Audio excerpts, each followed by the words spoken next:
mbokki téléspectateurs yi nga xam ne yéenay tàmm di seetaan seen télévision QTV nekk First Private TV ci Gambie ñu amaan mbégte ak kontaante dellusiwaat ak yéen ci programme Sunu Galleh mbokk yi Sunu Galleh mooy seen gàlle mooy gàlle yi képp koo xam ne rek yaa ngi yeewoo ci réew mi wala foo mën a nekk tey safoo réew Gambia gàlle bii sa gàlle la tey ñu di ci faral di waxtaanee lépp loo xam ne rek dafa yitteel askan wi waaye lépp loo xam ne nii dafa aju ci seen i soxla ak seen i jafe-jafe niñ koy faral di defee rek nag jamono bu nekk rek danañ ci ànd ak ay ndaanaan ak itamit ay borom xam-xam yoo xam ne dañuy màcc jëm ci la ñuy waxtaanee ñi nga xam ne ñoo nekk ci sama wet nag Mr Barry mu ngi nii Mr Barry salaamaaleykum. waaleykum salaam sëñ Ousmane. ma am ki nga xam ne mooy Souleymane mu ngi ci suma wetu càmmoñ ma nuyu ko. waaw Ousmane jërëjëf kontaan naa trop pour ñëw teew fii ci Sunu Galleh di rafetlu trop kontaan trop. ci ni ngeen yaatalee sunu réew ñëw teewee fii ci Sunu Galleh. macha allah sopp na bi yaa ngi ci kawam. waaleykum salaam wa rahmatullahi taala wa barakaatu Seydina Ousmane maa ngi lay nuyu bu baax a baax nuyu gi dama koy teg ci sa loxo rek nga wasaareel ma ko ñëpp. bu soobee yàlla ñëpp danañ ci jot mbokk yi tey nag dañu am ñaari gan di ñoo xam ne tey li ñuy waxtaanee ñu ci am solo li ñu fas yéene waxtaanee. mooy li aju ci wàllu mbënn mi nag buñ ko waxee mooy nawet ak yàqu-yàqu ak jafe-jafe yi nga xam ne tolof-tolof yi muy jural askan wi te loolu saa yuñ ko waxee rek dana am ñaari boor yoo xam ne xel dina ko daj benn bi mooy faw xel dina daj lépp loo xam ne jëm na ci wàllu ni ñu dëkkee te ni ñu dëkkee ñi nga xam ne ñoo koy saytu mooy ñi nga xam ne ñooy area council te ñoom itamit ñooy fayeeku sunuy naamo te jamono bu nekk ñoom la ñuy déglu ci sunuy soxla ci wàllu lu jëm ci wàllu dëkkuwaay yi ak lu jëm ci wàllu yoon yi ak marché yi ak la ci aju su ko defee Mr Lamine Sanyang ñu am ko Mr Sanyang ñu bàyyi la nga nuyoog téléspectateurs. waaw maa ngi laa nuyu ku nekk fii ak ku ñu nekk di ñu xool. jërëjëf ñu am itamit ci sunu wàllu ndeyjoor ki nga xam ne mooy Kawsu Baro xam ngeen ne réew mi am na buntu bu ñu jagleel ñuy càmbar yàqu-yàqu yi ak jéye yi nga xam ne dafay faral di am ci askan wi surtout nag su nawet ñëwee ñu tuddee leen National Disaster Management Agencies ñu dalal Kawsu nga nuyoo ak ñi nga xam ne ñoo lay seetaan. jërëjëf Ousmane danaa nuyu ñëpp. tey kontaan naa pour nekk si programme bi. on behalf of the National Disaster Management Agency. jërëjëf. Sunu Galleh programme bi. tabaarakallahu jërë ngeen jëf yéen ñi seetaan yéen it ci ngeen bokk ñu gërëm suñu technical team bi waaye gërëm production team bi nga xam ne ñoo amee mbir mi ba nga xam ne yéen ñëpp yéen a ngi jot ci li ngeen bëgg a jot muy télévision bi ak programme am bi tey nag dañuy commencé waxtaan wi ci Mr Sanyang.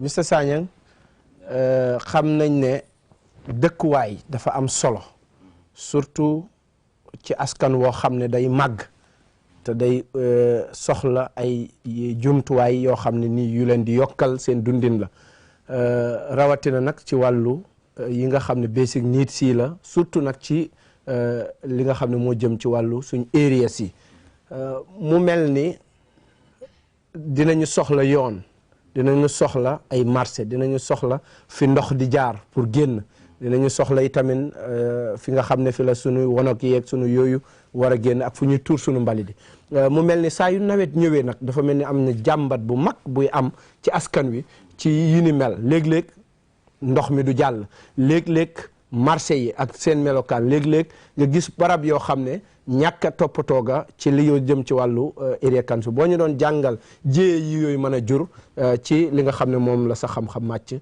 loo ñu ci jàngataan. jërëjëf Ousmane comme lu nga nekk di wax. xam nga su fekkee nawet mu ngi ñëw. ñun council di ñu ñëw si office. dañ am what we call operation clean the drains. every year dañ dee clean drains yi. ñu tax ne flash flood du mun a am KMC wala su amee sax impact am bi dina reduce. wàññeeku bu baax. dañ ko dee def every year even this year dañ ko teel a start because dañ am experience. ne suñ ko defee si nawet bi. daf day am lot of problems because yeneen year times si contractors yi duñ dee mun a génne suuf the very day. so daf dee delloo baax. so tanasa this year ñu start ko very early after Julli dañ ko start 1 week after Julli ñu start ko so léegi suñu target bi mooy ne ñu clear all the drains lu ñu mun a def ñu clear all the drains fu mu nekk nii clear nañ about 20 drains léegi des na about 6 or 7 drains ñu ngi nekk di collaborate with NRA tamit ñoom tamit they are coming very soon because the main drains on the highway ñoom moo seen responsibility pour clean ko ñun drains yu nekk si within the community boobu lañ nekk di clean ak some drains on the highway just like from Amsterdam to Tipa Garage around back of the police stations so danga gis ne tamit si market si tamit we have a very big responsibility ñun fu mu nekk nii we have 5 main priorities. 5 main priorities. One more in the market expansions. We are thinking of putting you to Marseille. Because so said was Serakunda, Latikumba Road, dafa congest. Torop. And I don't know whether Munga Fataleku, Bori around Julie, Serakunda, yenen residency, then Genon, the complaint simply because of vendors you see yon be.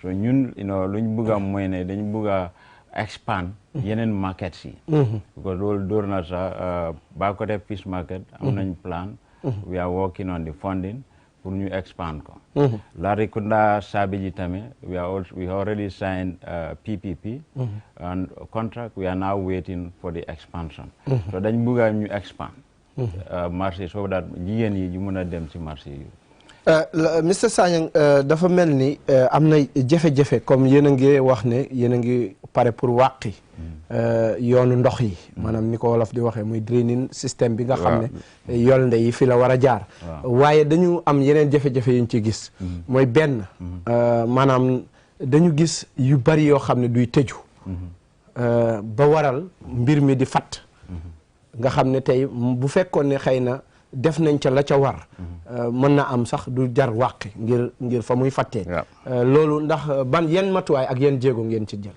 waaw loolu tamit dafa bokk ci 5 priority infrastructural development so lu ñu def mooy ne xam nga Bakaw moo am drain system in the whole KMC Bakaw rek moo am the drain system so colonial drains la so already dañ hire a consultant mu dem cost everything then you binda concept note binda nañ concept note so now we are looking for funding dégg la lu nga wax noonu suñ COVID drains yi suuf di duga nit yi tamit duñ sànni seen balit si lifin most of the drains yu nekk within the community they are all dilapidated now so léegi ñun dañ luñ def mooy ne dañ def assess leen set how much would they cost te it's expensive so you try and if at all we can include it in our next year plan, you wanna build some of them, not all of them. We build them gradually. So it's not going to be like constructing all of them at one go because it's very expensive. Bakaw alone is almost about $10 million. Is we gonna construct the drain properly, nga cover ko.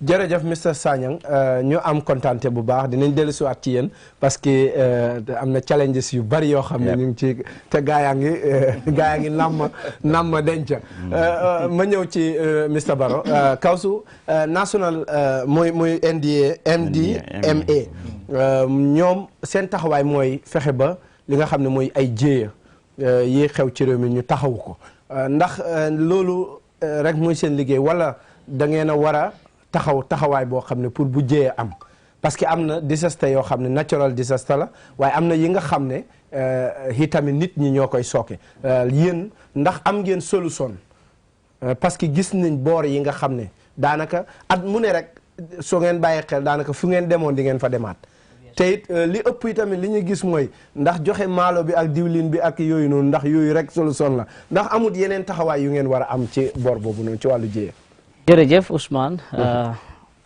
kontaan naa si loolu ñun suñ liggéey dafa bari daal national disaster management suñ liggéey suñ loxo mun si lépp loo xamante ne mun naa lor nit ok at bi ñu ngi xalaat nawet mu ngi ñëw nawet balaa moo ñëw dañ dee am lu ñu dee waxee mooy early warning information suñu amee early warning information moo dee waxee at bi naka la nawet naka la moo ñëw, how much millimeter are we expecting to have rains.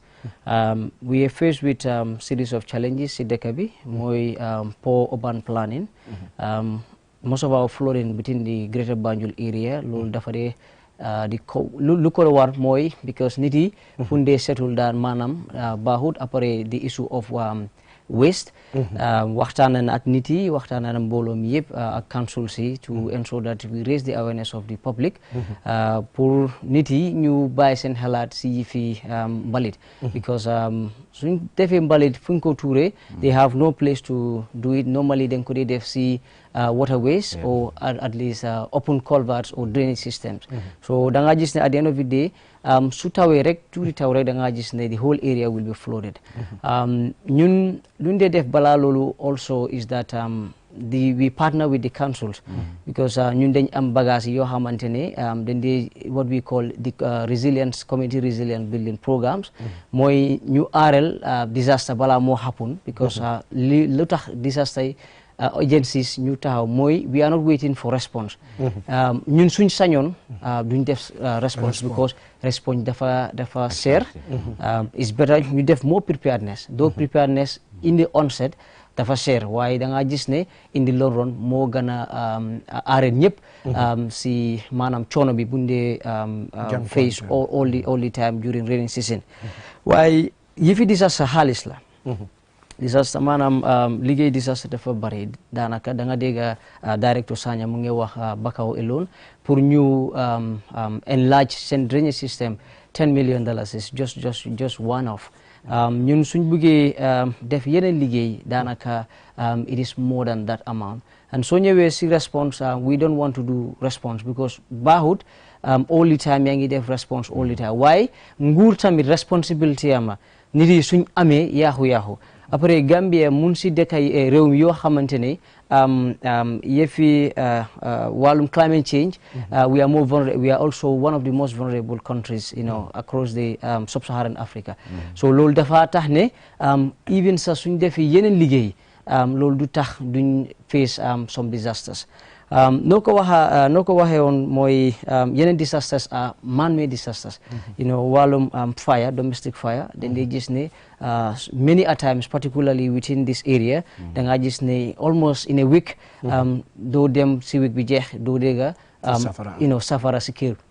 Many a times loolu dafa am yeneen variables loolu lu tax yooyu yëpp dañ dee am suñ waxee nit yi because nit koo xamante ne këram dafa laka nga ne ko nawek it's not the cause of nawek loolu dafa tax seen xol bi mu naxari waaye su fekkee ne nawek moo dee ko safara kon ñun yëpp suñ kër yëpp dina taka dina taal daanaka safar waaye luñ dee wax nit yi and then also we are not in control of people because of seen earning poverty loolu moo tax nit yi dañ dee jënd bagage yi yoo xamante ne bagage yi daanaka duñ dee mun a antan yeneen bagage yi luñ dee am accessories luñ dee am suñ néeg yi loolu dafa dee tax safara di génna because soo jëndee let's say a very poor quality adapter or sa wiring system is very very poor maanaam the kind of voltage yeneen saa luñ dee am because in many a times the voltage then they with a high voltage sometimes low voltage waaye yow su fekkee ne sa wiring system bi o sa wire bi baaxut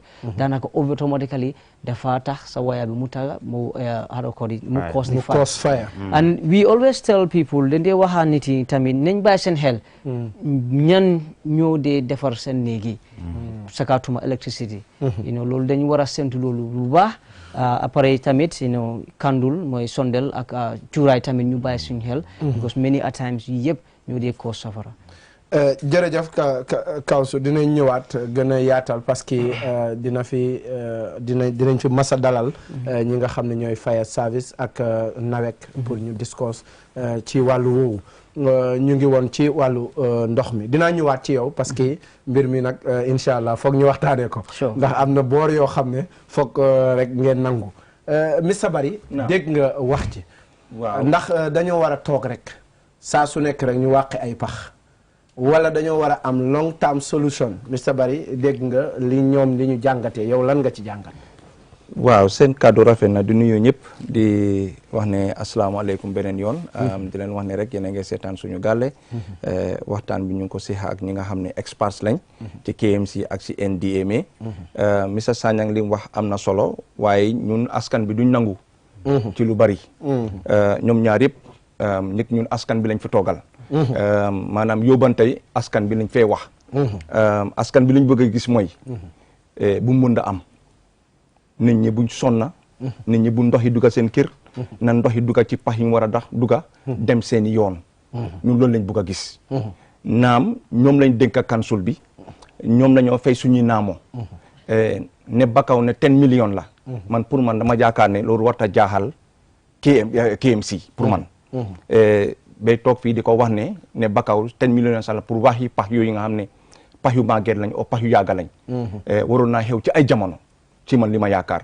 maanaam diggante ñoom Laay Konte bu ñu fa nekkee yak ñoom oncle Keba Diallo bu ñu fa nekkee yak ba ñoom Yankuba Koli bi bu ñu fa nekkee yak ba tey bakaw defuñ ci dara dafa mel ni kon amuñ woon plan ba Talib Bensouda war a ñëw dafa mel ni kon KMC pour man pour bakaw defuñ ci dara ba ñu war a toog ci jamono bi di war a xalaat ne 10 millions moo leen tere pour ñu war a mun a waxi bakaw loolu dafa miiti yeneen place yi nga xam ne ci biir dëkk maa si Ibo Town gi at gu nekka dinañ am flotte at bu nekk dinañ am ndox bu taxaw seen i bunti kër o ndox yu dugg seen biir kër at bu nekk ak neema at bu nekk lii ba kañ lii nag ba kañ mënuñ fee toog di ay nettali saay bu nekk ñu jaar ci benn affaire bi rek saay bu nekk rek ñi nekkee boor boobu naam ñu ngi toog ci dëkkuwaayu ndox because of ñàkka wax na ko fi soo ñàkkee nag yéen daf laa dal waaye ñi nga xam ne ñoom lañ dénka area council ñoom lañ dénka municipalité yi depuis cukk nañ ñu dimbale defar suñu yoon yi defar pax yi nga xam ne ndox yi bi ñëw dugga foofu noonu dem seen yoon sëñ Ousmane nit ñi loolu lañ bëgg a gis flotte bi dafa gën a yàqa ñoom ñu ne bëgg ñoo def respond maanaam ñu xaar ba yàqute am ñoo door a dimbale kooku noonu dañ bëgg a def preparedness mooy ñu jóg waxa nit ñi ci teel ñaar ñetti weer ci gannaaw man de yëguma ñoom fi ñu jógee wax nit ñi ne nawet a ngee ñëw June July jot na nawet a ngee ñëw fexe leen at least ngeen ut yoon yi ndox borom kër yi tamit ak ñi nga xam ne ñoo dëkkuwaay ñoo dëkka seen i kër yi nañ bàyyi xel bu baax ni ñëw dëkkee lu la sonnal benn yoon sonnal la ñaari yoon sonnal la ñetti yoon mais looy xaala juróom-benn yoon sëñ Ousmane dafa am yoo xam ne tam yaa ko dee créer sa boppa waaye ba tey rek KMC nañ ñu jàppale ci ndox bi nga xam ne mu ngi dugg si biir kër nit ñi ak yoon yi nga xam ne baaxul ñu sikka ko bi nga xam ne ndox yi danañ am fuñ jaar ñu fola feneen nga xam ne nit ñi duñ amati inondation ba ñii seen liggéey du bareeti bari li nga wax am na solo dafa mel ni daal yow monsieur Sanyang xaar balaa maa ñëw ciraati dégg nga li mu wax de parce que dafa mel ni ñun liñ doon dund at yi yëpp moom la ñu continuer di ko dund dafa mel ni gisaguñ benn changes ci mbir mi parce que waaw loolu lañ ñu daan digi de ñu fi jiitu ñëpp loolu la ñu doon jëm monsieur Sanyang lu mu wax dëgg la yeneen councils yeneen mayors passé nañ waaw the current administration is only 3 years into the office. And then if you come to an institution, so in institutions, there are a lot of structural changes def already. And then funga try you manage a finance, will be able to do some of these infrastructural projects. Understand? We understand very well that KMC, the residents, is our responsibility. To their lives and properties is our responsibility to say. Lumunta neka, anybody or any person you know who are technicians in our committee, they are not staffs of councils.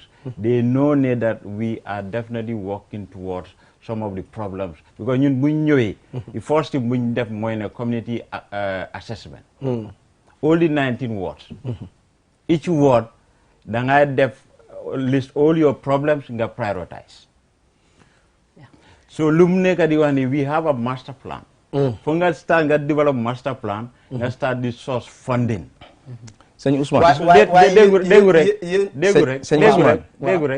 not only I talk 10,000 per month is opinion.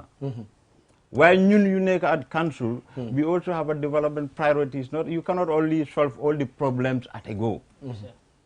You have to prioritize the problem. We have 5 main priorities. And those are infrastructure. Drain is part of it. Market expansion of it. New landfill is part of it. Closing of Balcote dump site is part of it. So say Ousmane.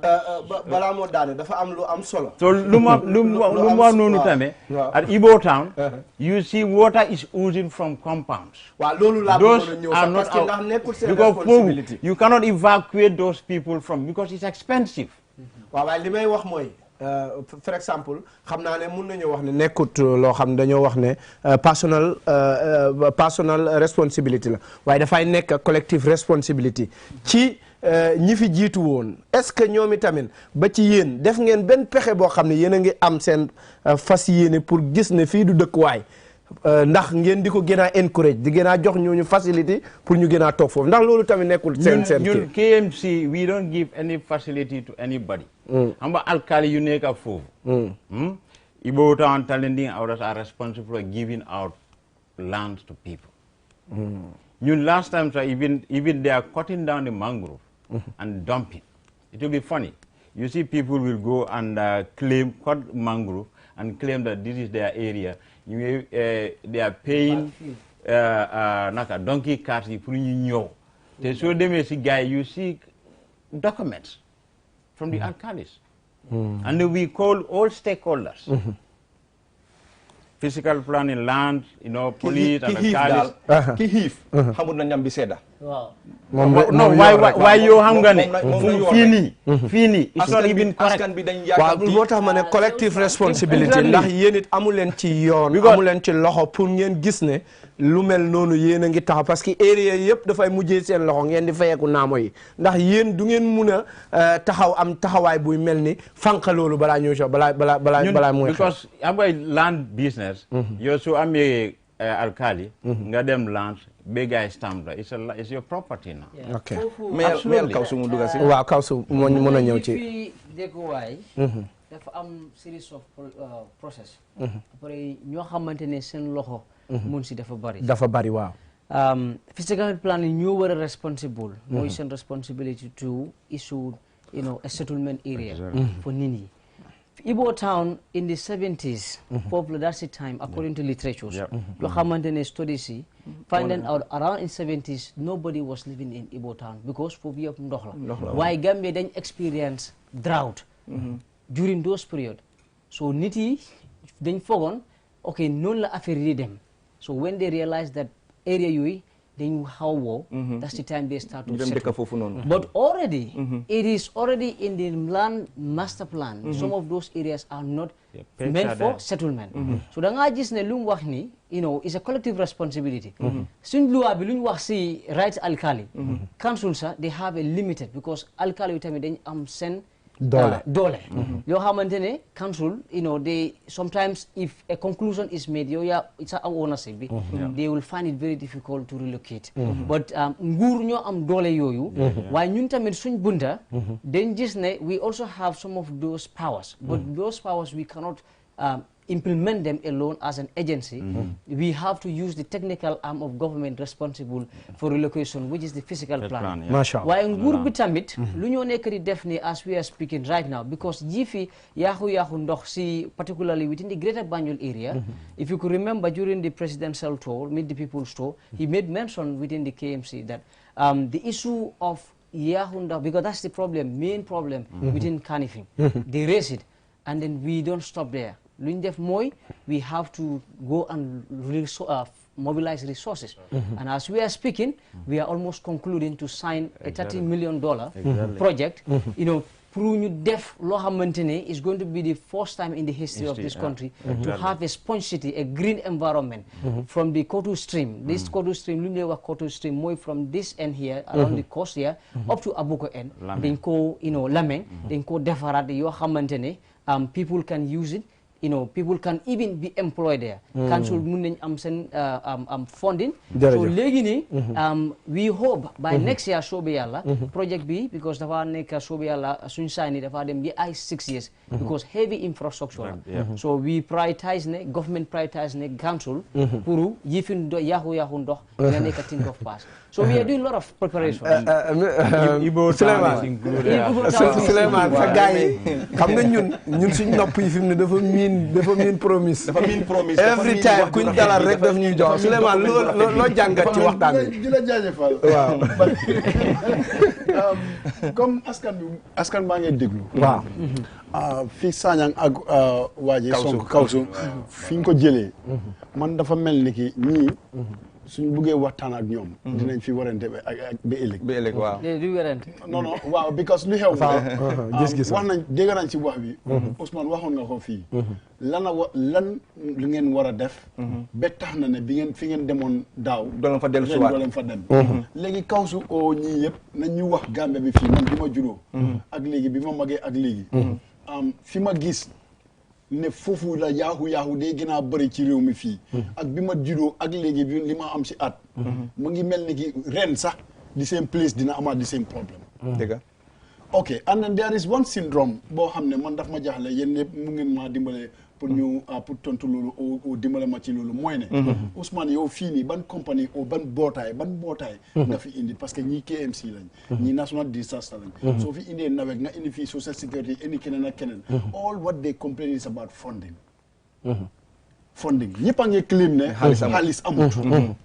waaw loolu nag. waaye ñii moom am nañ xaalis. waaw ma ñëw sax loolu nu mu dee demee man loolu daf ma dee jaaxle a little bit ne if everybody claims ne funding amul to do these things then dafa mel ni ki léegi réew mi pour mu dem nu mu war a demee dina na sax tuuti waaye man suma because of that léegi bàyyi naa nguur gi sax ak ñii dama ne naa bàyyi askan wi seen boppa man ñooñu lay waxal mooy nit ñi dëkka Kombo gi waru laa mun a tax nga dem dëkka foo xam ne ndoxa fa dee jaar ne man Kombo laa bugg a dëkka I rather live in Kiang ñoomi au Badibu in a very flat land boo xam ne mu ngi yaatu te amoo duma ci am lorange moo ma gënal ma ñëw Kombo fii nii nekk Serekunda ci béréb boo xam ne saa yu tawee rek damaa génn ak suma njaboot di toog balaa nawet bi di génn loolu benn la ñaareel bi mooy ñi nga xam ne ñu ngi dëkka si béréb yoo xam ne saa yu tawee daf leen dee disturb ñooñu nag man dama leen naa ñaax ñu am bootaay ñoomi neen ñu ooyante ñu seet parce que amoon na waaju ma waxoon naa ko si radio bi mooy ne waa ji dafa génna ci benn béréb boo xam ne foofu ndox bi dafa leen di stop mooy ne dañoo jaar ci kër gu ne ku nekk na bonal sa fence ku nekk bonal sa fence kii bona kele bona ndox fi mu war a jaar dafa jaar so collectively ñun community bi we have to come together pour ñu dimbalante ñu seet naka la ñoo saafarale ndox bi taw bi su tawee nañ gis naka la ndox bi gën a waaw gaawee rek daw dem su ma ñetteeli point bi mooy gis nañ fi ay béréb yoo xam ne ay borom alal rek a fa dikka gis nañ fi ay béréb yoo xam ne sax dégg naa ne sa xaalis su tollutee ci yeneen level doo fa mun a am kër ndig dañ bugga yeneen façon yi ay néeg lañ bugga ñu sampa si gox yooyu waaye gox yooyu noonu ci Gambie bi fii lañ gis ay nit ñu samp ay taax karo ci biir ba si fenn si yëpp ñu karo leen waaye génnal si mbedda bi doo mun a am fooy dem léegi ñi nga xam ne seen loxo dafa jot seen gannaaw te ñu nekk si gox-goxaan yi ñoom it sa doole su amee pour nga jënda suuf xeer ak yooyu noonu nga oo community bi naan leen ne wel man am naa doole pour jënda 5 7 ou 10 bill truck boo xam ne dañoo indi suuf exactly naan léegi nag community bi ñoo ñu dimbalante ñu tasaare ko ñu defar ko but then it's like not even KMC or national disaster management waaye community bi seen bopp dañu war a def dara what are we doing pour ñu maanaam daal ndimbal na ca fekk loxol borom exactly and then secondly tamit nga ñëw toog yow nga xam ne taw bi su ñëwee sa yu tawee rek yow si loraange ngay dégg waaw di nga am jafe-jafe ñoo xam ne tey jii nii ñu ngi wax ñoo ñëw bi taw bi jeexee rek ñoom they are just like this maanaam pour ñoom mbir mi problème bi jeex na bu nawet ñëwaatee ñu doog a fiil nañu ci problème mooy li ma wax ne collective responsibility la mooy nguur gi am nañ ci wàlla municipalité bi am nañ ci wàlla population bi am nañ ci wàlla waaw dinañ leen wax lu ma gën a xam xam nga tax dañ leen wax lu bari waaw ñu may ma may soppe na bi dégg nga li gars yi jàngat xam naa ne am na boor boo xam ne moom dana nekk sax jaaxle mooy marché bi nga xam ne KMC ñoo ko moom wala marché yi KMC yilif xam nga waa Brikama Area Council bokkoon nañ ci ñiñ fi war a dalal waaye mënuñ leen a jot ñu joxe ngant te ñuy ñaani tamit nag wax dëgg yàlla nañ ko pencoo balaa ñu koo paccoo parce que réew mi ñoo ko bokk ku ñu woo ñëwal pour ñu waxtaanee ko ngir xalaat mun fee génnee pour mën a soppe na bi marché yi léeg-léeg nga gis marché boo xam ne defar nañ ko de waaye bu tawee fooy jaar pour dugg ci marché wala fooy jaar pour génn ndox maa ngi fa mel ni mbedd mi mel lay mel. waaw ak yeneen yi ci des ak li nga jàngat ci waxtaan. waaw jërëjëf dinaa ñëw ci sa laaj bi am na solo trop waaye gars yi dama leen a sant bu baax a baax. damay njëkkee ci Mr Sanyang la right. waaw ok Mr Sanyang dëgg la yéen a ngi góorgóorlu. waaye damay wax ne tey li KMC di collecte. ci taxe. maanaam ci impôt li ñuy fayee li ñuy jël juuti yi ñuy ticket yi ñuy jox nit ñi. weer bu dee bu ne buñ ko xaymaa ñaata million lay doon. tey buñ ne juróom-benni weer loolu ñaata millions lay doon. waa tey su fekkee ne KMC ñi nga xam ne dañ dëkkee ci yooni ndox KMC tey ñoo leen njoboote maanaam council bi ñoo leen njoboote. parce que tey boo gisee nguur gi teg leen fa. ne ñoom loxo lañ pour saytu tund boobale.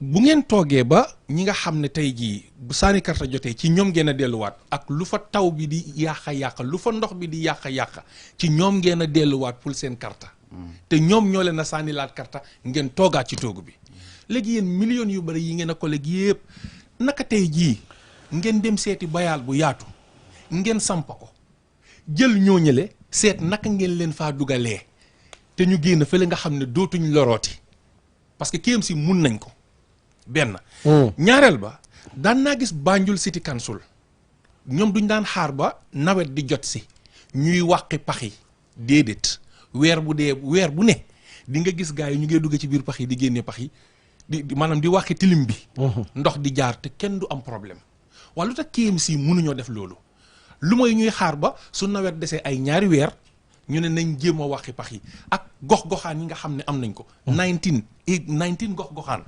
ngeen bugg koo wàqi ci ñaari weer ak ñaata nit ngeen employé ñu mun a def loolu ba mun a mit seen tagget te du tombeek nawet loolu da ngeen ko war a bàyyi xel bu baax a baax loolu moom bëgg naa ngeen tontu si parce que millions yu bari yi ngeen a collecte every day ay millions ngeen a ko non dëgg la comme ni poste di collecte ay millions noonu ngeen a collecte ay millions kon delloowaat leen ko ci askan bi non dinañ ci ñëw noonu waxin la rek parce que ay junne ngeen a collecte every day to be candid ñaata marché nekk biir KMC bari na tey soo xaalis boobu buñ ko collecte buñ ko fa delloowaat buñ ko compté ay junne la su ñëwee ci marché yi sawar nañ pour collecte lool waaye defar mooy wax ja te wax dëgg neex yàlla nag gis nga kii nga xam ne buur bu set yaa ngay ñëw tàllal ko jox ko moom it mu am lum la delloo bul sampa structure rek maanaam building bi rek ne kii lii laa ko sampal déedéet léegi-léeg nga dugg si yenn kama marché doo fa xecc te loolu responsibility KMC la dañ fa war a teg ay ndaw yoo xam ji daal dafa tuuti tuuti na ba pare ñaareel ba amul lu koy toppatoo amul toppatoo jërëjëf te loolu warut maanaam administré tuñ ko daal déedéet te tey ëllëg si biir maanaam ku bañ a fay juuti ku bañ a dog ticket ñu jël benn police seen KMC police yi indi ñëw taxawal da nga war a fay ticket bàyyi foos waaye ndax facilités yi nga xam ne loolu la ñiy nekk ci marché bi di war a am ndax ñu ngi koy am man maa dem marché barki foos taw bi passé nii la hawla wala quwwata illa billah aliyyil azim dama doon doxi ni jeegu tàkkusaan ngir bañ a daanu doxinu jeegu tàkkusaan waaw mooy yott wax nga dëgg mooy yott waaw kay parce que li tax mooy foo xool ndox baa ngi taa te gis nga ndox boobu lu bari lay waral malaria ngi ci leneen ak ngi ci ba pare jigéen ñi foofu la ñuy ñëw di lal parce que mënuñoo avoid pour lal foofu noonu fa la ñoo lal pour jaay légumes yooyule dañuy jëlaat dañuy contaminaat virus yoo xamante ne nii doo xam tey dégg nañ benn jàngoro boo xam ne génn na ci suñ dëkkandoor yi lu toll ci téeméeri nit wala ñaar téeméeri nit tëral na leen te ay biir bu daw la te xamuñ ba tey lan mooy jàll te bokkut ak coronavirus de billaahi bokkut ak coronavirus ok kon ñoom nañ góorgóorlu man loolu moom bëgg naa ñu tontu ma ci baax na soppi na bi léegi danaa ko boole ak Mr Sanyang balaa maa ñëw ci kawsu ñu ñëwaat ci yow ndax suñu fekkee dinañ dellu gannaaw tuuti ci gëstu li passé foog naa bokk na ci li nga xam ne moom la mayo bi promisoon mooy mu ngi beesoon ci ne gëm ne taxes yi ñu war a collecte war na mun a amee dépassu municipalité bi ci lii nga xam ne moom la gox bi niit parce que ci statistique yi ma gisoon bi nga xamee ne mu ngay campagne yi mu joxe woon dëgg-dëgg su fekkee loolu lu wér la lu war a mën a faj aajooy waa gox bi la naka nga jàngatee ñii nga xam ne seen tawat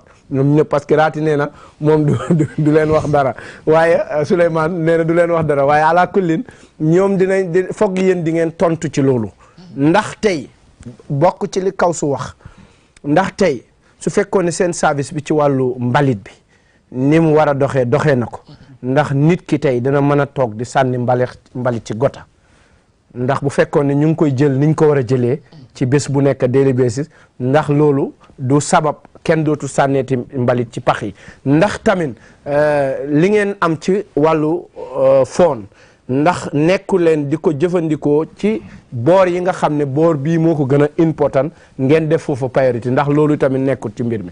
non xam nga sëriñ bi lu mu nekk di wax. moom opinion am. waaw gis-gisam bari opinion am. waaye da nga seet ne daal council have different just like a government. It's just a small local government. They have some different activities. For you prioritize your activities. When the new administration comes, mbalit is a big challenge. Wow. Maybe you people are seated, but the community themselves, we have an assessment, because that's how it should have started, not top-down approach. It's bottom-up approach. Moi, fonga dem si communities, nga toga guy, you highlight all their problems. Understand? So we looked at all the popular based on some priorities. We developed a strategic plan aligned to the government national development plan. Understand? So all the 19 wards, all of them, the top priority is waste collection. mooy mbalit mi maanaam li nga xam ne mooy soxla bi gën a am yitte pour ñu toppatoo ko mooy mbalit mi. Exactly.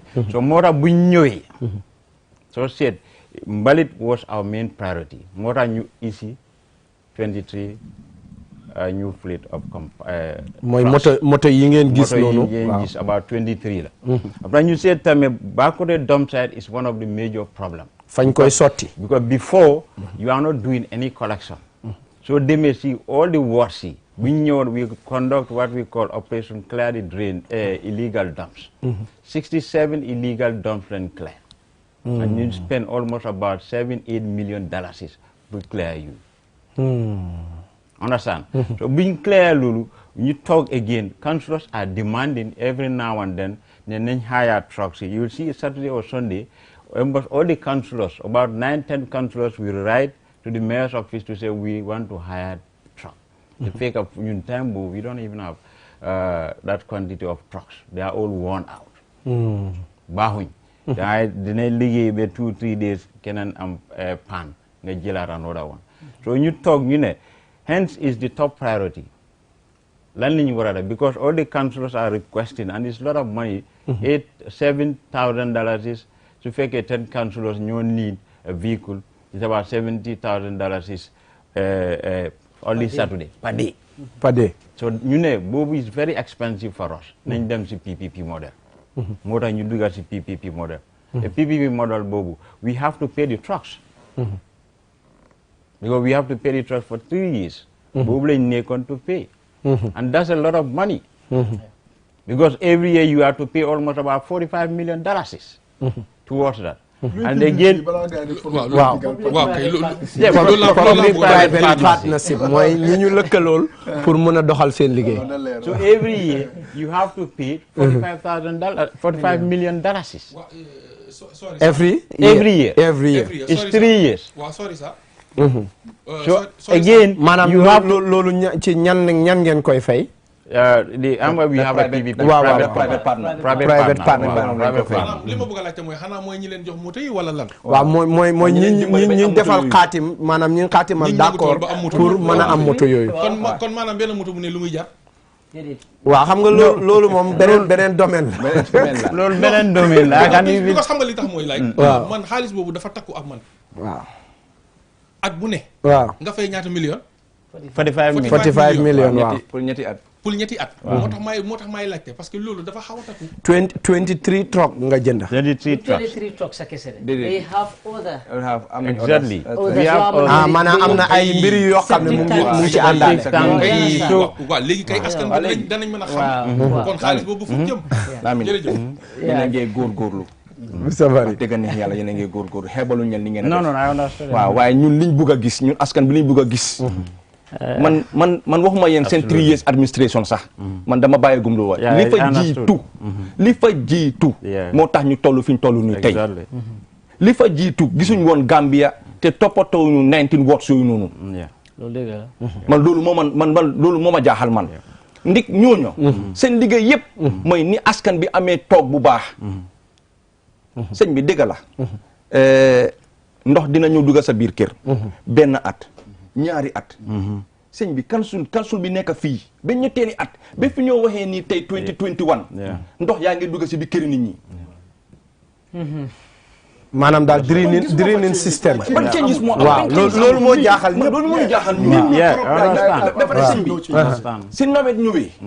dina am yoon yoo xam ne dafa ne def gota yu mag.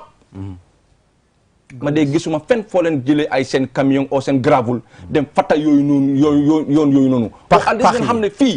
yoon yi ndox la ndox bi dafa dee taa ba mel ni swimming pool. ngeen bakku noonu. dëgg la. communauté bi am nañ wàlla. gis nga xodde ko balaa nga lakkale dafa baax. ndimbal la ci fekk loxol borom. waaye yéen it ñi nga xam ne yéen ñu ilif. yéen téye suñ xaalis. mënuñoo wax bàyyi leen gannaaw. non lu nga wax dëgg la. waaw non waxtaan bi kay moom am na solo trop. mënuñoo wax bàyyi leen gannaaw. because ñun façon yooyu sax suñ open door policy loolu lañ dee bëgga. léegi ngeen génnee mbir mi ba pare. mu desaat fa. maanaam ba nga xam daanaka loolu moom dafay delluwaat. moo tax sax ñu ngi uti complainant management system. very soon dinañ ko am. gis nga da complet xam nga lu mu nekk di wax ne Lamine système yi yëpp baax na yoon boobu gis nga yi garaama yi yoon yi an système yoon yi garaama yi yoon yi waaw may leen ko mu daal même rek yoon yi ñun buñ ñëwoon the first year buñ ñëwoon we give money to councillors pour ñu jël gravels identify nañ all the critical roads then we that's what I even want to comment. Exactly. We gave them and then they labeled some of those things. Every year in, year out. Lumala, just this week, on mayor's text, let us see, minutes a month, it's more than 10, from 10 councillors, that they have got gravels from somewhere else and then they wanted to take it to their dëgg loolu mooy liggéey bi. léegi xaaral te approuve nañ ko approuve nañ ko. Kansu mu ngi am lot of actions yoo xam ne. fukki kansulo yooyu ngàcce ngalaama. ñeneen ana yeneen fukki kansulo yi nga xam ne ñu ngi woon ci juróom-ñeenti. yeneen juróom-ñeenti ana ñu. ñooñu lu ñoo xaar ñoom. ñooñu lu ñoo xaar lu ñoo xaar. benn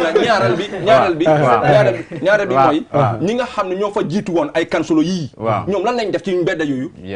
exactly léegi ma ñëw ci kaw su waaw ndax kansul bi ci seen bopp ndax ñoom ñu ngi toppa ñi nga xam ne ñoom ñooy laaj pour delloo wàcc ci seen askan lu am solo la de. waaw parce que ñëw bindal la minute wala bindal la request ne dama soxla 10 millions wala dama soxla nangam pour yóbbu suma gox. ndax kansul bi ci boppam ñu ngi toppaat ñooñu. pour xam ne ndax lañ war a def ñu koy loolu laaji laami waaw loolu we have it. comme like drain cleaning bi. ku nga doon wax. waaw establish na drain monitoring team.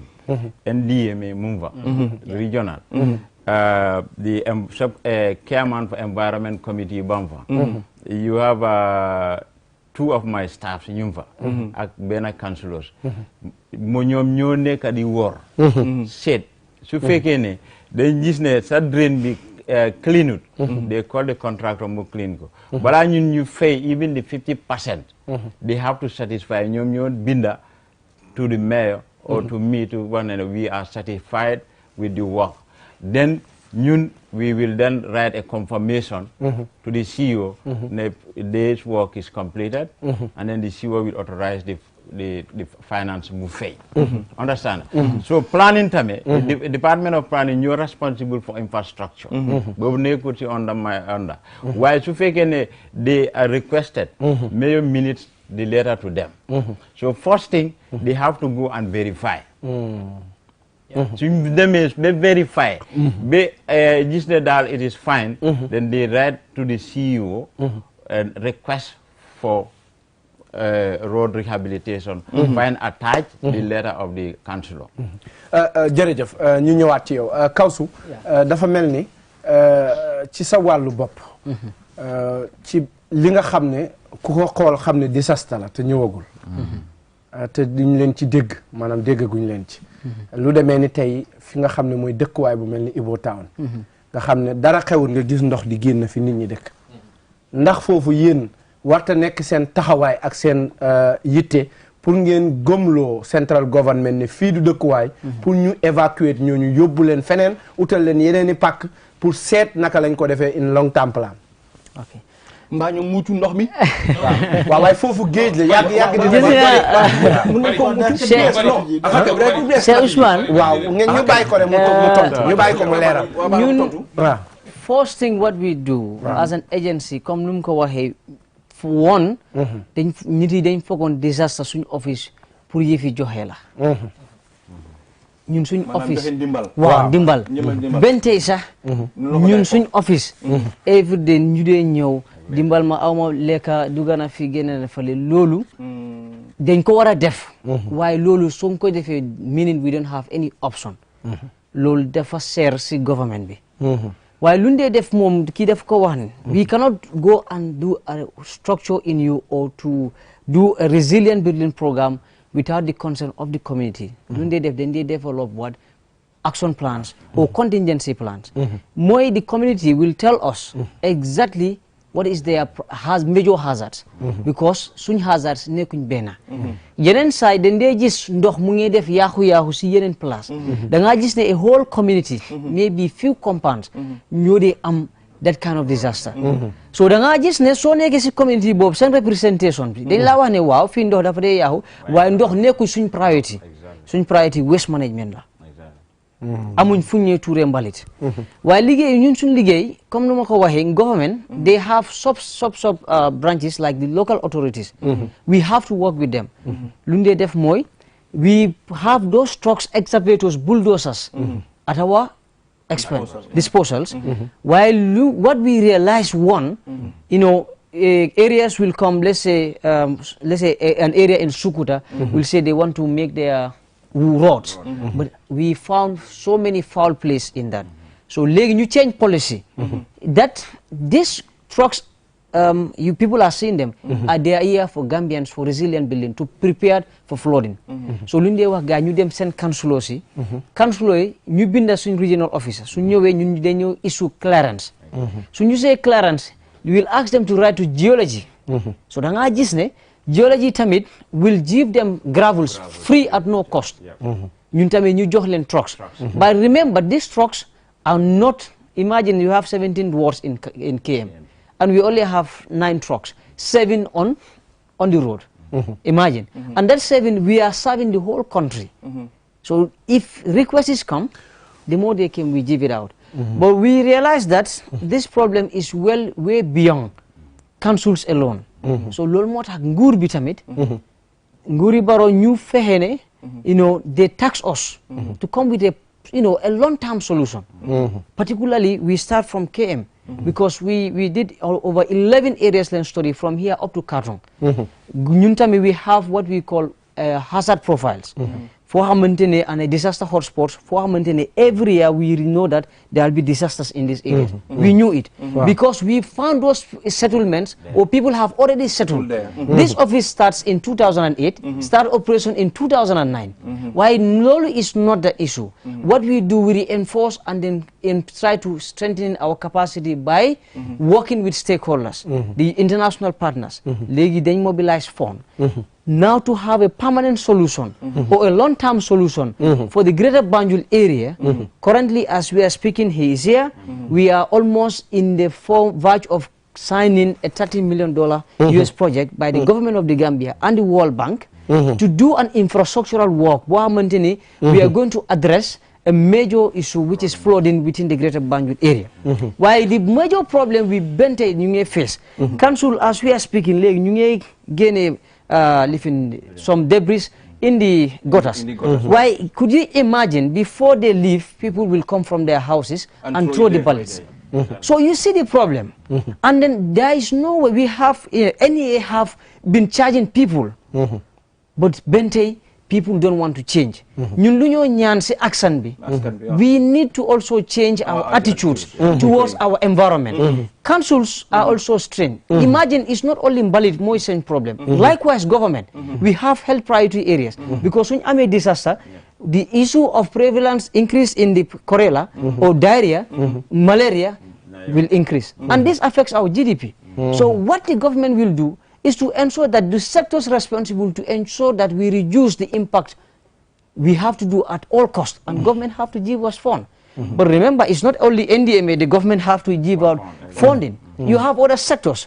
Right now, for the past 2 years, you know, Basse Kaba Kama, the whole of that area, MRC area, Mom Hamna, we've been working together to do emergency response. Medina Kama Kama. You know, Basse Kaba Kama, you know, you have, you know, Ibo Town. We have been doing a lot of works there. Nema Kunku. But what happened, the past, these 2 years, the coronavirus, government is not in the position also to prioritize the NDMA. But what we do is we also try to bank on the councils so that the tax they also collected, try to, you know, prioritize and invest in that. And the council we have to upload.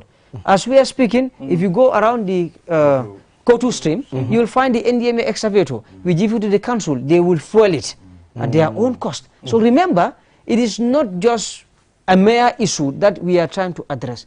You know, we found a lot of problems, and we are trying to address those problems. So ñu ngi ñaan action bi tamit, let them collaborate with this, you know, with the state, with the local authorities. Especially we have areas yoo xamante ne nit yi dañoo sampa. Waaye nga baal ma Mr. Bari xam naa time break dafa jot inshallah. So waaw buñ demee jëli break ñëwaat rek ñu daal di ko fay soosaat rek inshallah. soobee yàlla kon mbokk yi nga xam ne yéen a ngi seetaan sunu Galleh programme ñu ànd ak ñi nga xam ne mooy National Disaster Management Agency ak ki nga xam ne moo jiite ci KMC Environment and li nga xam ne mooy sauvé ñu muy Mr Sanyang ak Mr ki nga xam ne mooy Seyku Kawsu Baro maa ngi lay sant Kawsu Baro su ko defee ñu jëli yébaane yi rek te dellu si waat incha allah. Service you never have to worry about running out of credit, whether you're completely out of cash or far from a credit vendor. QCell's eFankanta is your way out. Load any amount between $10 and $100 now and pay later. Dial *393# to get started. As part of our efforts to always be your trusted network, we encourage you to use *393# for all your eFankanta requests and say goodbye to the old *118#. Do note that *118# will no longer be functional after November 15, 2020. So remember, it's *393# whenever you want to access the eFankanta service. Call 111 for more information. QCell, Sunubus. Terms and conditions apply. Send mobile money service boo leen gën a tàmm defati nañ ko de. Léegi mun ngaa jënd cash power ak sa Q Money account te doo ci fay dara. Waaw te doo ci fay dara. Dara gënu te yombal lu jarut dara. Commencé leen jënd seen cash power si waxtu bu leen neex te doo leen si am benn jafe-jafe ak service yu leen Q Money amal. Ak Q Money yombalal sa àddina. Doxantul si Q Money agent bu leen gën a jege pour dugal xaalis. Wala ngeen call customer care ci 133 pour xam lu gën a leer. Bu leen fàtte pour raxas seen loxo ak saabu saa yoo leen jëfandikoo xaalis. Toogal sa kër setal aaral sa boppa. Q Money suñu kalpe ñun ñoo xaala yoon bi ñeneen toppa.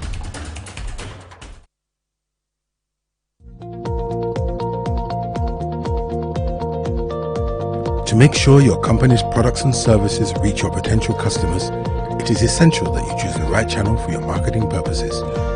QTV has the widest reach locally and beyond, and we can give your business the visibility it needs.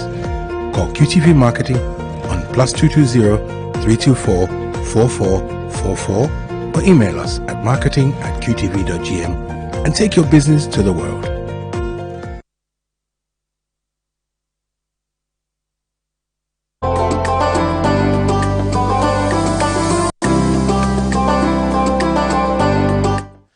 mu ngi noonu gis ngeen ko ñu dellu siwaat ak yéen ci plateau bi nga xam ne mooy sunu gàlle waxtaan wi am na njëriñ te tamit ñëpp ñu ngi ciy gis seen bopp su ko defee rek maa ngi ñëwaat fii laay tàmbalee ci sama ndeyjoor su ko defee wala sama càmmoñ muy ki nga xam ne mooy Souleymane gis nga ko Souleymane gis nga dégg nga wax ji mu mel ni promise bari na te it bi ñuy campagne it waxoon nañu yu bari dégg nga ñoom it liñ jàngat ne mooy jafe-jafe yi mu mel ni am na ci yoo xam ne yaakaar am na ci waaye am na ci yoo xam ne ba léegi daal fañ taxawoon nañ tax di jaajëfal gars yi Mr Sanyang lim wax ci liñ binda ci këyit rafet na trop waaw tegu na ci yoon te rafet na trop waaye nag dama yaakaar ne des na ci ñun luñ ko gis like nu mu feeñee comme ñoom luñ binda waaw lu mu feeñee pour ñun ñu gis ko moo tax soo seetloo ñoom dañ prioritise dafa ne dañ dem ci askan wi waxtaan ak ñoom ñu dellusiwaat ñoom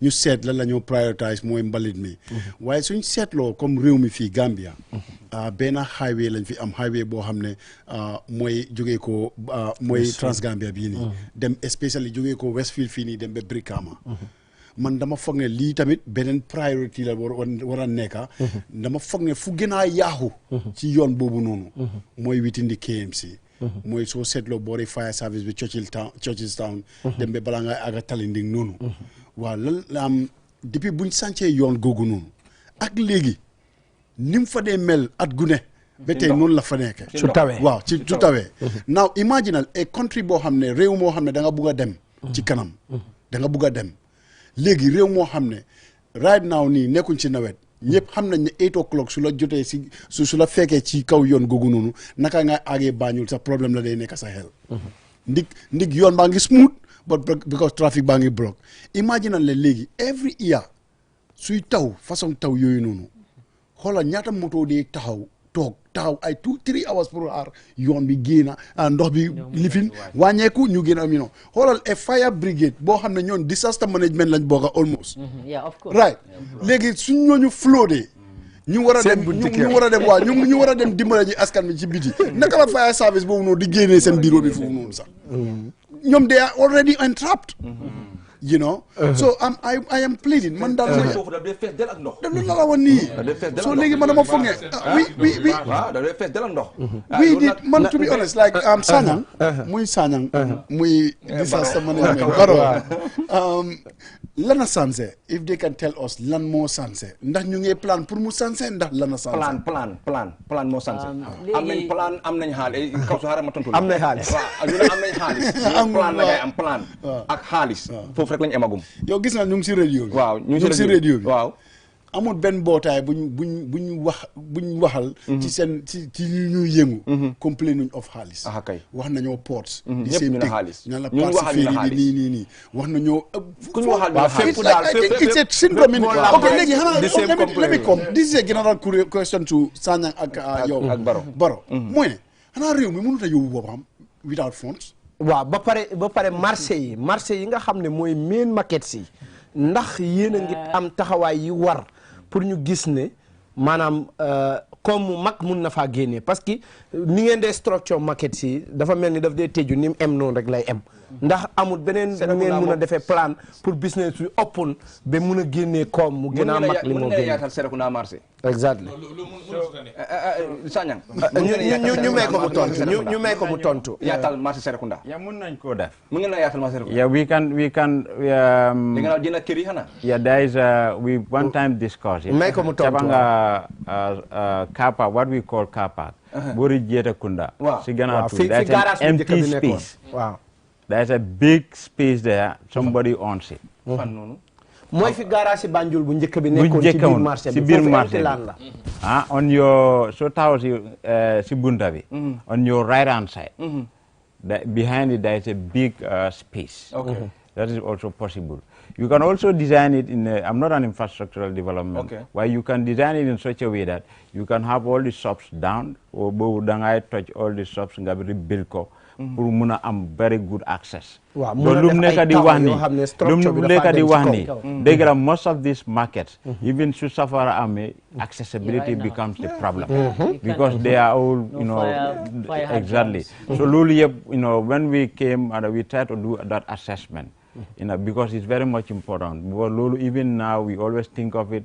That's why what we did was, we know it's presently it will be a little bit difficult. You gender fire hydrants, difficult to some of the locations. Lan ngeen defagum ak jigéen ñi maanaam jigéen ñi fi ngeen fexe daal maanaam fi ñu toll nii ñoom fañ ne noonu suñ maam yi ba léegi foofa lañ ne fa la ñuy lal kenn mënut a fexe ba loolu du am. lan ngeen ci jël maa laa bëgg dama bëgg nga dem si Serekunda market ñu build a shed, a waiting shed with some kiosks, almost about $3 to $4 million.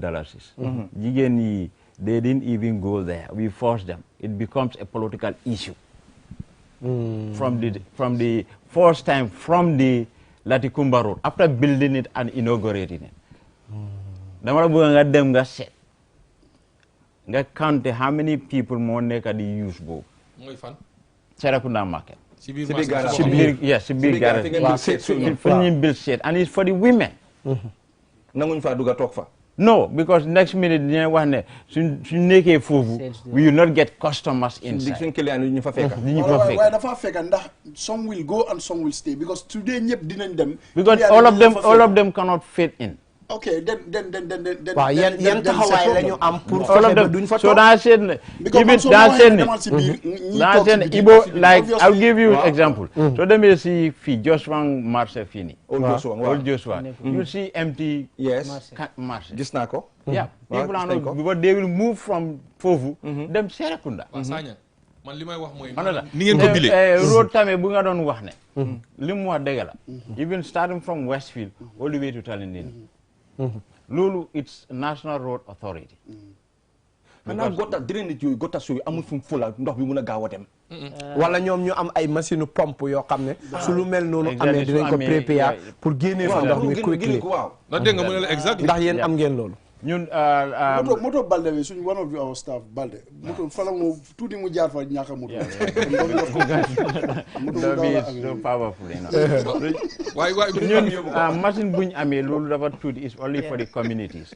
Like in Ibo Town, if there is flood or Talinding, ñu yóbbu machine. maanaam ma amuleen machine yu bari daal. non ñu yóbbu machine yi foofu. ñu pompe ndox génne si seen kër yi.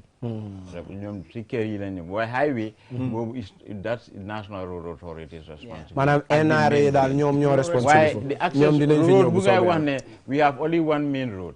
I'm aware that there is a 30-kilometer urban road muy ñëw. You know, da ngay gis ne from waaye boobu yàgg na de wax ji yàgg na de. every month ngeen jàpp beneen weer. mu ngi noonu xam nga neexut ba neexut. soxna bi bàyyi soxna bi ñëw. xam nga neexut ba neexut. saa yoo waxee ñu ne fonds. dafa am leneen loo xam ne tam dañ koy wax rek te dund man du ma dee wax te dee man damay dund téeméeri at. bu ànd ak wér. dañ ko wax te dund dañ koy wax te dund man bokkuma ci ñuy wax te dund. nañ bàyyi tamit bu fonds ñëwee. ñu di ci samp kër di ci jënd moto pour seen bopp. moo tax askan bi duñ mën a gis. li ñu war a gis. loolu moom nañ ko bàyyi. di divert funds nañ ko bàyyi. misplaced priorities. nañ ko bàyyi parce que tey su fekkee ne loolu amutoon. billahi Gambia waroon naa passé fii loolu mooy dëgg. waroon ñoo wax waxi benn ñaareel ba fi ngeen samp ci marché bi dëgg la man dama fa dee rombam parce que xam naa fi nga wax léegi dëgg la boutique yu bari ñu ngi tëj. dinaa ñëw sax ngeen jox ma ci benn boutique. dafa am sampin boo xam ne boo ko sampee noona wax dëgg ne yàlla pour nga am nit ñu nekk ca dafa xaw a jafe. tey nañ xool Black Market for instance. gis nga niñ sampee area boobu noonu. fees na ba tey kenn amatut foo mun a dugga amut benn boutique boo xam ne di nga fa mun a dugga buñ ko sampoon taax def jigéen ñi ñi nga xam ne ñoom ñooy lal ñu defaral leen ci suuf understand nga mu nekk open place bu yaatu ak tabaxal leen ko comme nii comme marché Latrikunda bi ni mel marché Old Joshua exactly defal leen fa tabax ñoom duñ lalati ci suuf ci biir foofu la ñoo dugga ci ron ñeneen ñi nga xam ne nag ñoom jaayuñ loolu ay léjum ak ñoom seen ñoom mun nañoo nekk ci kaw table bu ngay wax ni. waaw so su fekkee I wish I have a picture nga seet. table bu dañ am draw ba am caabi. very nice comfortable living la.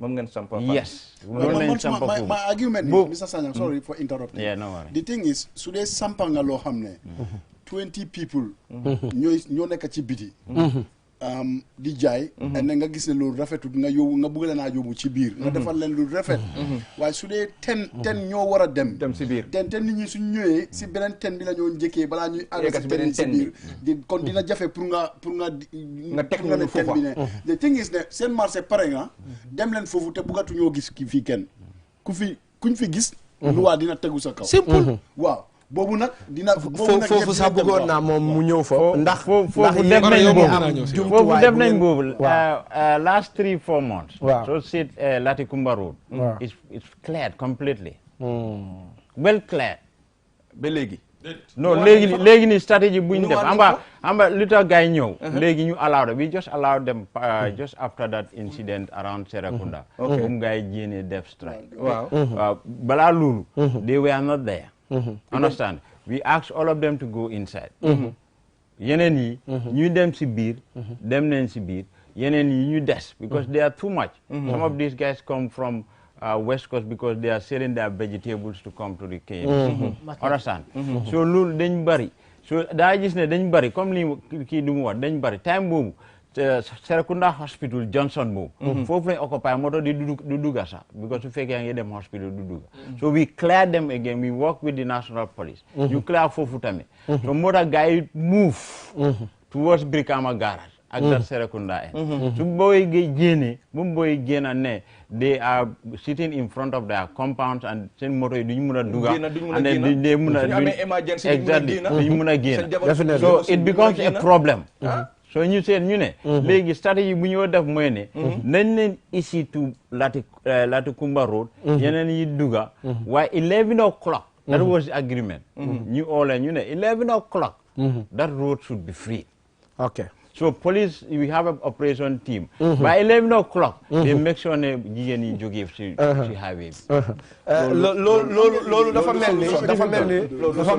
dafa mel ni saafara suy mujj juraat jàngoro rek lay doon waaye ba tey xëy na da ngeen ci ami pexe foog tamit ñu am ay loi yu dëgër yoo xam ne dañ koy dëgëral ci wàllu yoon foog tamit municipalité bi di bind ay loi di jéem a beesalaat seeni loi pour punishment yi ñu make sure ne mu ngay tegu ci kaw ñi nga xam ne parce que suñ defaree lu baax tegal leen ko ba pare duñ ko jëfandikoo ñu bugg a jëfandikoo fi ñuy tere su boobaa dafa mel ni li ñu war a teg ci seen kaw ñoom it dañ ko sàggane loolu xëy na moo ñuy indil jafe-jafe su ko defee ma ñëw ci kawsu gis nañ réew yi ñu wër bu nawet jotee disaster xew ci wàllu taw ak ndox yi dañ dee gis seen gouvernement yi mobilise buntu bi yor lu mel ni yéen li ngeen yor ñu jéem a dugg ci ministre yi wala ñu jéem a dugg ci yeneen organes yi pour mobilise moto pompe yoo xam ne foo xam ne respond war na fa am rek ci saa si dinañ dem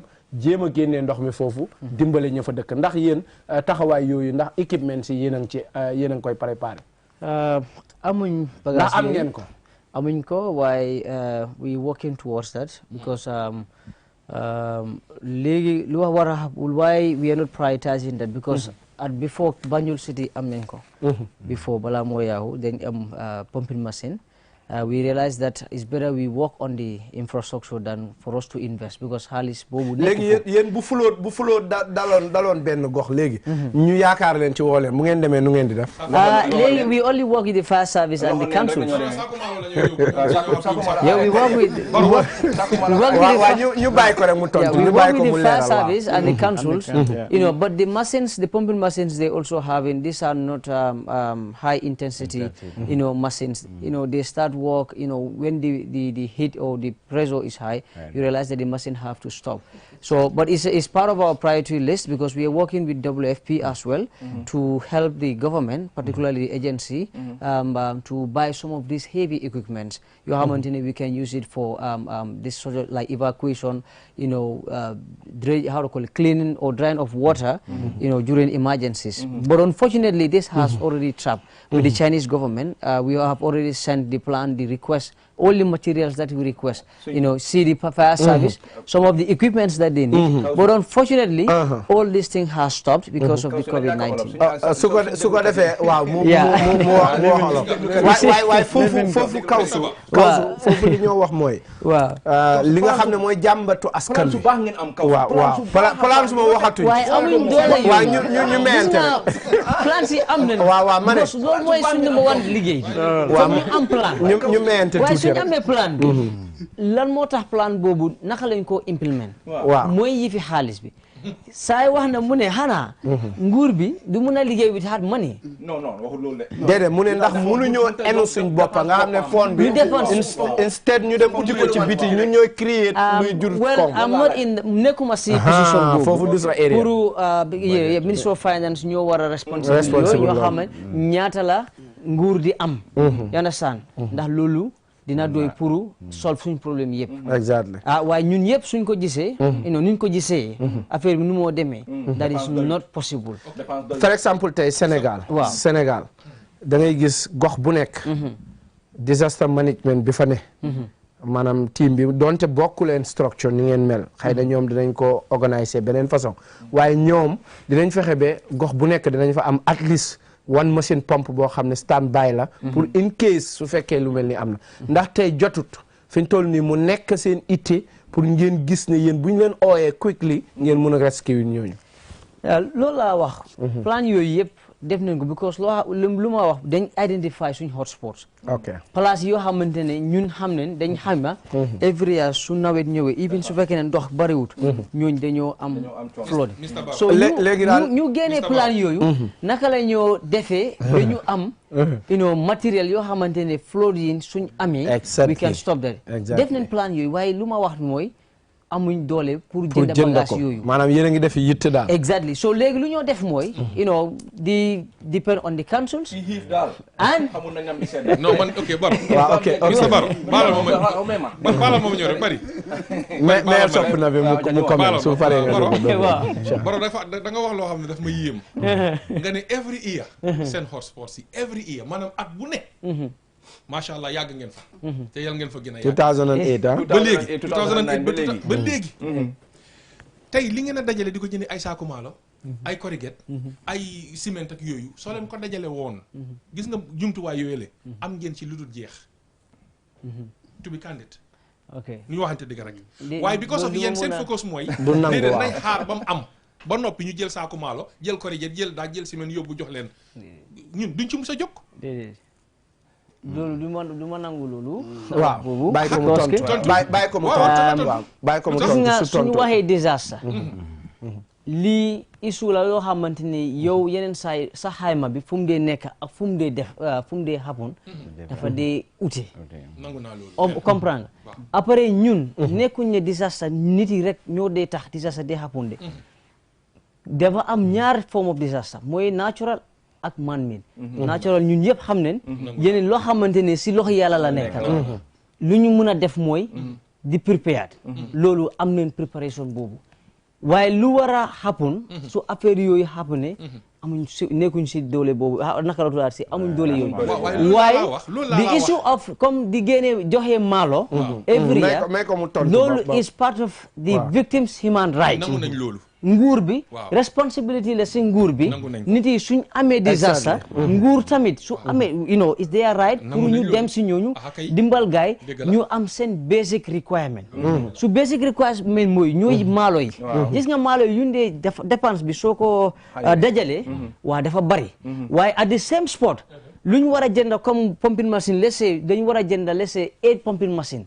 pour mu nekk for Banjul alone West Coast alone or KMC alone bagage yooyu we can do let's say 5-year response because ñun amuñ xaalis pour def response waaye 2008 ba léegi at bu nekk mënoon nañu mën a am benn pompe déedéet non waaw léegi dégg nañu waxam loolu sa wax boobu baax na because nguur bi tamit ñu ngi de listening to us because ñun tamit loolu lañ bëgga comme nguur tamit ñu jox ñu xaalis waaye ñun understanding nguur ban position leen toll gis nga we are from this different government la. Now we are in a new government, which is there for almost 5 years, if I'm correct. Okay. We are entering into 5 years. So da nga gis ne lot of things don't happen. Let's say 2008, let's say 2009 suñ operations, because 2008 mooy loi bi bu sign pour suñ office bi mu am si dëkk bi, waaye operation bi 2009 la. Okay, yeneen place yi dañ dee am yaaxu sakatuma let's say base yooyu they have reduced because we have changed our modalities of operations. Because lii tamit liggéey bi tamit da nga ne jàng si liggéey bi. daaw amoon na disaster bu mag bu fa am ba tax ngeen mobilize fond bu mag. waaw loolu mooy loolu xam nga lu lii fi yeneen comme like how do you say let's say Kuntawur loo war Kuntawur ni Kuntawur 2017 foog ñu foog nguur bi dafa génn pour ñu ut ndimbal pour ñu defal Kuntawur léegi projet yooyu mu ngi dem après bente ñu ngi def leneen liggéey so da nga gis ne 2019 yaaxu Kuntawur dafa wàññi soo demee Basse tamit the same thing Basse the whole Kabakama area beddi nga dugg si MRC da nga gis si whole marché bi foog ñu evacuate so time nawet waaye at least 2019, 2020, people are so da nga gis ne dañ asi another technology because yeneen saay amuñ technology pour ñu xam nawet su ñëwee ban place ñoo war a am problème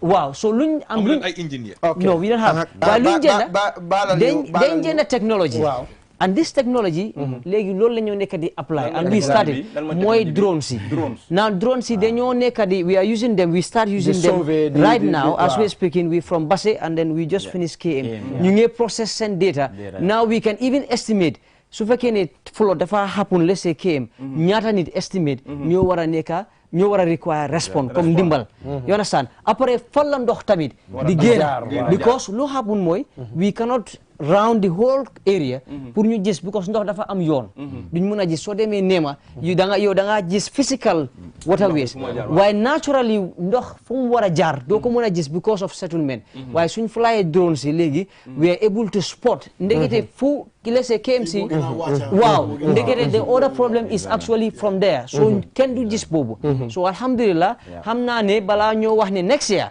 bu ñuy toog fii da nga naa dégga different issues soobu yàlla waaw ngeen baalal ma parce que time baa ngeen daw te dafa am luñ bëgg a kii rek mooy programme bi ñun ñëpp a ko bokk te Gambie yëpp dañ ci war a jëriñu te am na ñoo xam ne tey am nañ xememte pour déglu li ñoo wax su ko defee dañ bëgg a raati li nga xam ne moom lañ fi jot a waxtaane ak ci tënk rek nga mun ñu ko defal ci la kàllaama Mandinka waaw baɗigol ngal konto nga toon min ɓe jiɓeroɗo jam ɓe alɓe QTV de jiɓe kan nin programme oy ka fole ko Sunu Galleh Ousmane Nicole leɓe sirin ten bari wo mun na ɗo ko ñolti adda Q radio sunu rew lun tam mbal bi jam min bota KMC anin do bota disaster management Mr Sagnang anin Mr Baro mais min kaca kam mbi ngajele ko mantorol min ka keni sama kita sango sang mantorol mi yalan ko wolle ka ke ka mulla fengol min ka tinya anin sama ka mantorol min ke badingol la butum wolle kaca kan jambi bare kamunta ko KMC ya satale ye fereol min lande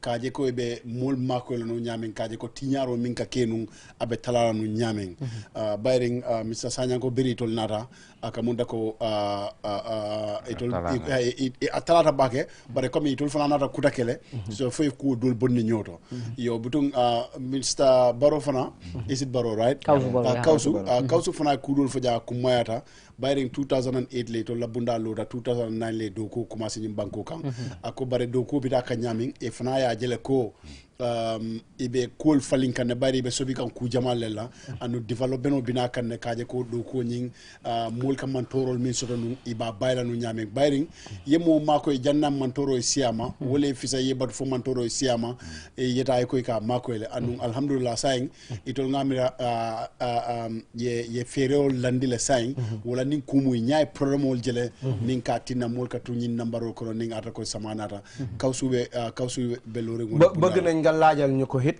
mooy li mujj a wax nii nga xam ne yan taxawaay ci la ñu nekk léegi pour gis ne évacuer nañ problème bi ba nga xam ne dootuñ ko gisati mooy bu tawee ñëpp ku ci ne di nga dund sa jàmm yan taxawaay lañ ci am moom mu tontu ko ci Mandinka exact Allah lu la mun dol to sayin teng Ibo town nga fojanne mole ya mole base kunta urwol kata fo nema kunku mole dulal be banko kanjanna mi yalon ko sango sango ka to number kilingol ko kapintol wuluda han say wala kapintol wuluda han say ngo number kilingol ka to wol ko say ngatole mum ferele landi kaje ko ni samana ta number o min nyanta kela albo tala no nyaade bayring natural causes se keno mo de kuno la je barabe tala no nyaade alhamdulillah barka bake lo kuma kan wala betiara baba ke komi ya fo nyama ninna na diamu folol to suru kan to ngamin foje wolon ntolla bunda balori min ka wala kajo ko alandaro ni mantoro la koynya ay tala nga ferol mil landi ferol siata bari sanyi sayimba ferol mil to ngam bulo dum ni World Bank le bulo dum mansakunda kaje ko problème o mi yalon ko banko mi yalon ko atara fo mobili keme saba mi yalon ko sawo sa nyinkani finna tundo kono dio ko wolle batandi aning schoolol businessol bijang nawek la jiminda on bijang fo be some of the waters has already will be contaminated sa ngam mineje ngam bulo mansakunda ni World Bank e bulo du kaje ko kabo Ibo town abuko lamen kada fo ko to stream kaje jio la tinyaro min bakere je mansakunda e fero soto kada panso nyini min tada fo $1 million tan saba mi yalon ko bara man signé folo kulo mi yalon ko sa bidala signero bunda alhamdulillah de kibarol soto le ngado kol fana soto ni World Bank e kibarol soto vice president yo document ni aya approve so mintude je wolo mansakunda minister of finance anim president o kaje ko e signero ko ni World Bank do ko nyin ka start mi yalon ko mol mi yalla batada jio ke batandi nyin tulato kada fo nema nyol be bol konole aman ke nyin stream do bar nema mi yalon ko nyinan e serong jio la tambodara fo mita 150 centimeter ha exactly jio mi yalon ko atambidantela molla kordal jio futata je jio tambidantela so akamta wo kuwe mansakunda ay hati bakele fo mansakunda fintita ko kaje ko lefta yantol sasifana ko nyim problem ba manda woto de badanga technology fana sam minkede drone solti kulintilal mi yalon ko mobe ka tare kono kaje ko sakisukisuro kenye ka kibaro dimmo la kibaro mi yalon ko aba seniaring bari nyin kibaro fana ninga soto nyanta nim molle do ko wolon kan e councilsti kaje ko ngambulo la nyo kam because mansakunda doron tan kala quickly buna abe jarra sa en drone ni ne ajibe abe jarra pour ko rado le boy ba ha nin development min fankana korda dol fo woli ma bar mansakunda ba fero fana bo kacalal fana because man futa woto folo bar mansakunda e fero je korda dol fo woli boy because nyanta sil du jiboro fana ka jio fana nyini because nin ko sponge sitting kana min ke ning dulatu tek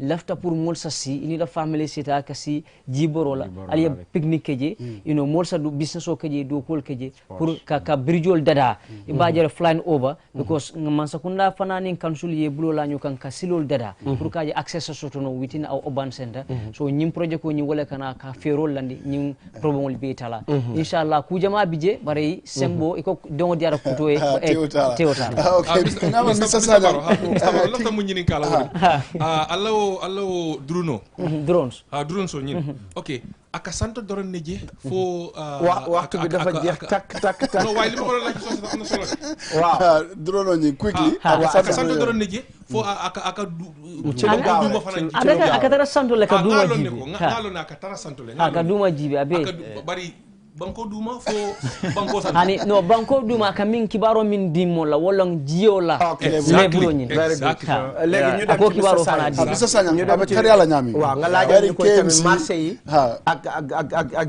jafe-jafe yi nga xam ne ñu ngi ko fay kii ak liñ tënkoon ci waxtaan exactly nga ko mo be kaja ci wa kamara ni akko sa quickly bari ko min safe da siada ya bari atonya la anda safe kuda la jibe foi plano landi den yana kodo nyina tonya fo plano dol kanyinya bandin kodo man to be kan mo tonya obviously so coming a bimbe min kacha ka wolente jibor silol la ko nyi dol council 3 weeks ago nga jibor silol nga start le ke wuri pour ka banko bandi kono saji joy kawse min fo kabringa operation clean the drain starts KMC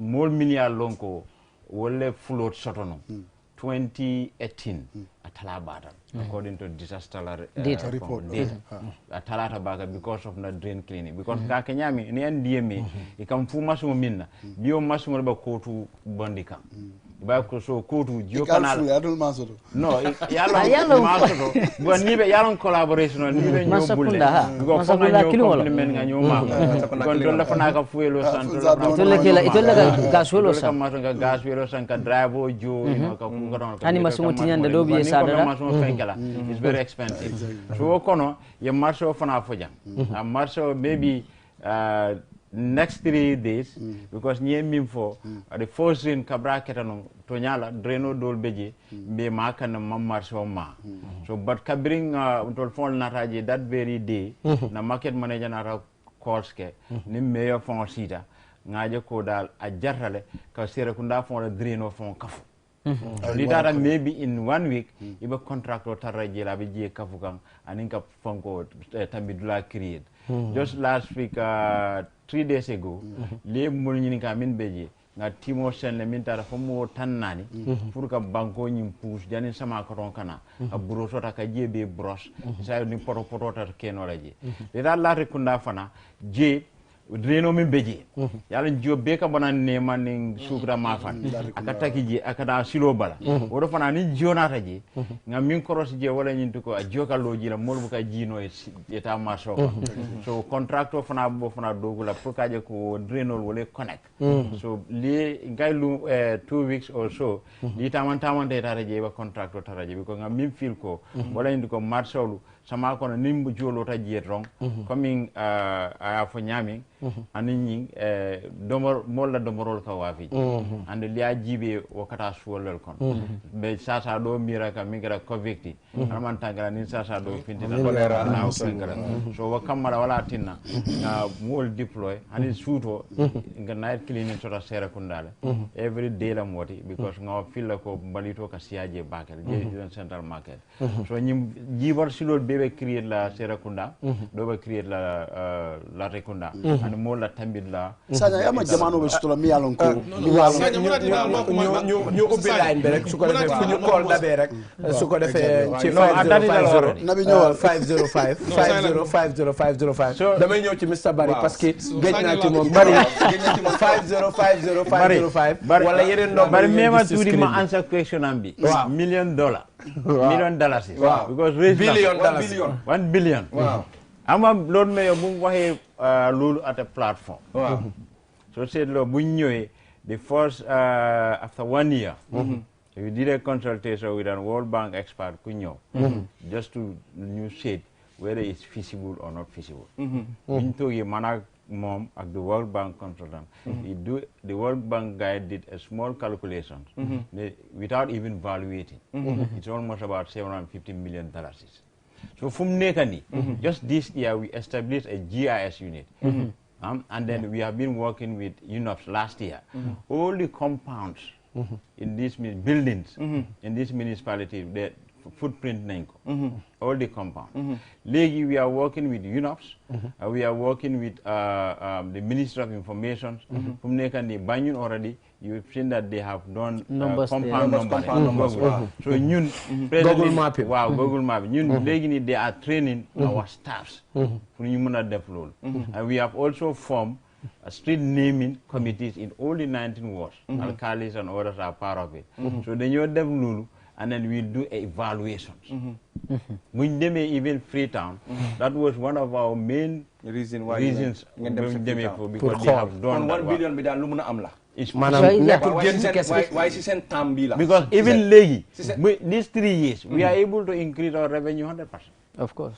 jërëjëf ci lu rafet loolu analysis boobu noonu waaye man dama bëgg a dellu ci askan bi ma ñaax leen liggéey bu rafet bu nekk daf ci fekka community bi waaw wax dëgg neex yàlla si KMC ñu ngi góorgóorlu ñun tam nañ góorgóorlu ci suñu jikko yi suñoo waxi paxi buñ fa delloowaat bali arama jël ki ci line bi ñu dellu si bismillah hello caller hello asalaamaaleykum hello asalaamaaleykum hello allo déggante wuñ de programme bi nee na allo hello waaw ñun fii amuñu return waaw comme li ma doon wax rek nit ñi nañ ñu ci seen i jikko baax na trop ci municipalité bi ak NDA mi def lu ñoo def pour góorgóorlu pour ñu am dëkkuwaay yu baax ñu ni tamit nañ def suñu wàlla boo buubee sa mbalit nji yàlla def ko ci saaku te fekkee loo mën a lakka la lakka ko su nekkee mun loo ko lakka dajale ko ba mu baax ci nga jël mbalit nga xarmutu mbalit bi nga def ko sa mbalit nga sànni ko waaye amul delloowaat ci pax yi surtout ñi nga xam ne ñu ngi dëkk si kaw gox yi si kaw mbedda yi naka nga delloowaate mbalit bi si kaw mbedda bi gis nañ ko nag ñëpp gis nañ ko te dëgg bu nëbbu la bu nëbbuwut la nit ñi nañ bàyyi moom ngeen di gis noonu waaw loolu nekkul loo xam ne lu baax la ñu nag ñoo war a wecci suñ dëkk suñ jikko yi ndig baax na trop ñu setal suñ boppa balaa ñu kenn ñëw di ñu dimbale set nguur gi to be honest dégg bi wax ne yàlla mënut a def yëpp so ñun gox bi su communauté te ñun sax ci nguur gi lañ bokk ñun communauté bi su fekkee mën ngaa jël sa gaabu sa ñaari xeer ñaari pousse xeer ñaari pousse sa bunti kër ma ne bëgg naa laajte ñii def pono yi seen bunti kër yi waaw pono yi loolu lu war a tax it's a risk in fact it's a hazard loolu direct man sax dinaa ñëw si loolu because dégg la we seen nit yi de joor suuf hair si kawtale and it is going to the drains so lot of accidents tamit mu ngi happen sagaduma si guddi because what happened suñ tali den tuuti so they have vehicles they have to put sometimes do they just and then you have pedestrian because people are moving you cannot stop them so comme bari lu mu wax dëgg ñun suñ major problème si nit yi la attitude waaw jikko yi nañ wecci jikko yi baax na trop da ngay gis léeg-léeg maanaam koo xam ne mu ngi samp waaw ñëw jóor suuf si kaw tali bi xeer ci kaw tali bi te pourtant moom mun na ko jóor ci space fi moo sampee ci diggi néeg bi fi moo sampee so fu mu nekk nii sax even drainage cleaning bu ñu def nii they cannot do it some areas duñ ko mun a def because next minute you give them letter nga give them a period ñu jéene ko direct dina la wax loolu charges la boobu traffic obstruction ñu jël koola waaw boobu traffic obstruction la waaw si police can arrest them hello koola yes hello asalaamaaleykum Seydina Ousmane hello yes Seydina Ousmane nuyu naa la na ngeen def ñun nekkuñ di dégg fii de xam naa ne mën nañ ñëw waaw am na solo daal nit ñi ba ci waaw ma ñëw foofu waaw léegi ok man li ma gëm mooy ñun ñëpp a bokk dëkk bi te kenn ku ci nekk da nga war a béy sa waar pour réew mi jëm kanam ndax tey buñ ne nguur gi ñun ñooy nguur gi ndax ñun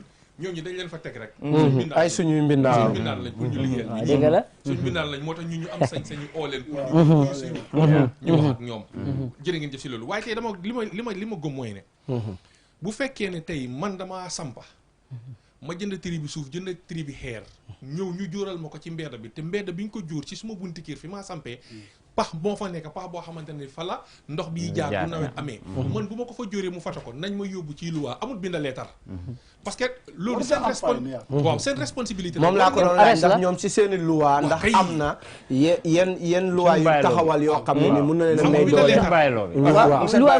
waaye mel leen ko ngeen set examples no even sa because man ñun mus nen yoon yi jàmmanjeli yoon bu es bi nii dafa am ku juróon dafa daan néeg mu dem bugg a baak grabul yi we went to the police ndekete that is an offense forthwith police nekkuñ dañ ko binda dañ ko call sa pour arrest ko waaw pour mu génnee ko within a day ñu jël ki ci line bi hello Kola nañu nañ wecc jikko yi hello na ngeen def waaw ñu ngi sant yàlla bu baax masha Allah ñu ngi rafetlu seen programme bi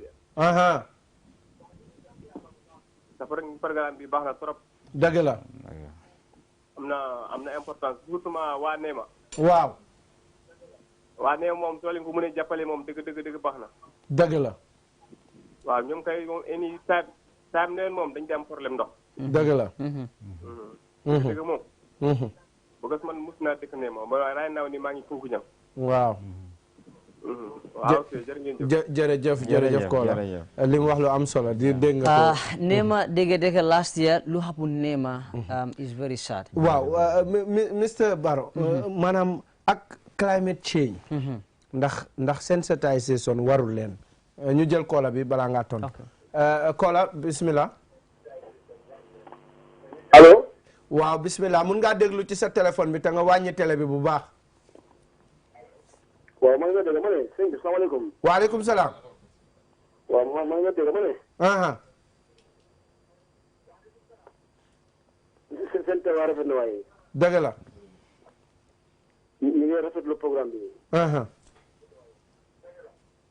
waaw li nga wax rek mooy pour ñi fa toog noonu par exemple suñ doon wax buñ doon gis seen bopp foog ne dañ leen a attaque directly. non non non non non. jërëjëf. waaw bu ñu waxee ne Bakaw dafa am problème. nga ne nga joxe fukk million. pour waxtaanee ko la waaw. bu ñu ko defal Bakaw bu ma sant du tey. parce que nekkul ay jamono bi jamono bu yàgg la. te bu ñu waxee ne fukki junni mooy problème Bakaw kon loolu musiba la pour ñun. wax dëgg ne yàlla 10 millions kese ay jamono ba léegi. maa ngi fukki junni.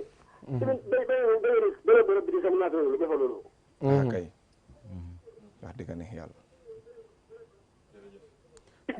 fukki junni loolu bu ñu yàlla. jërëjëf. jërëjëf.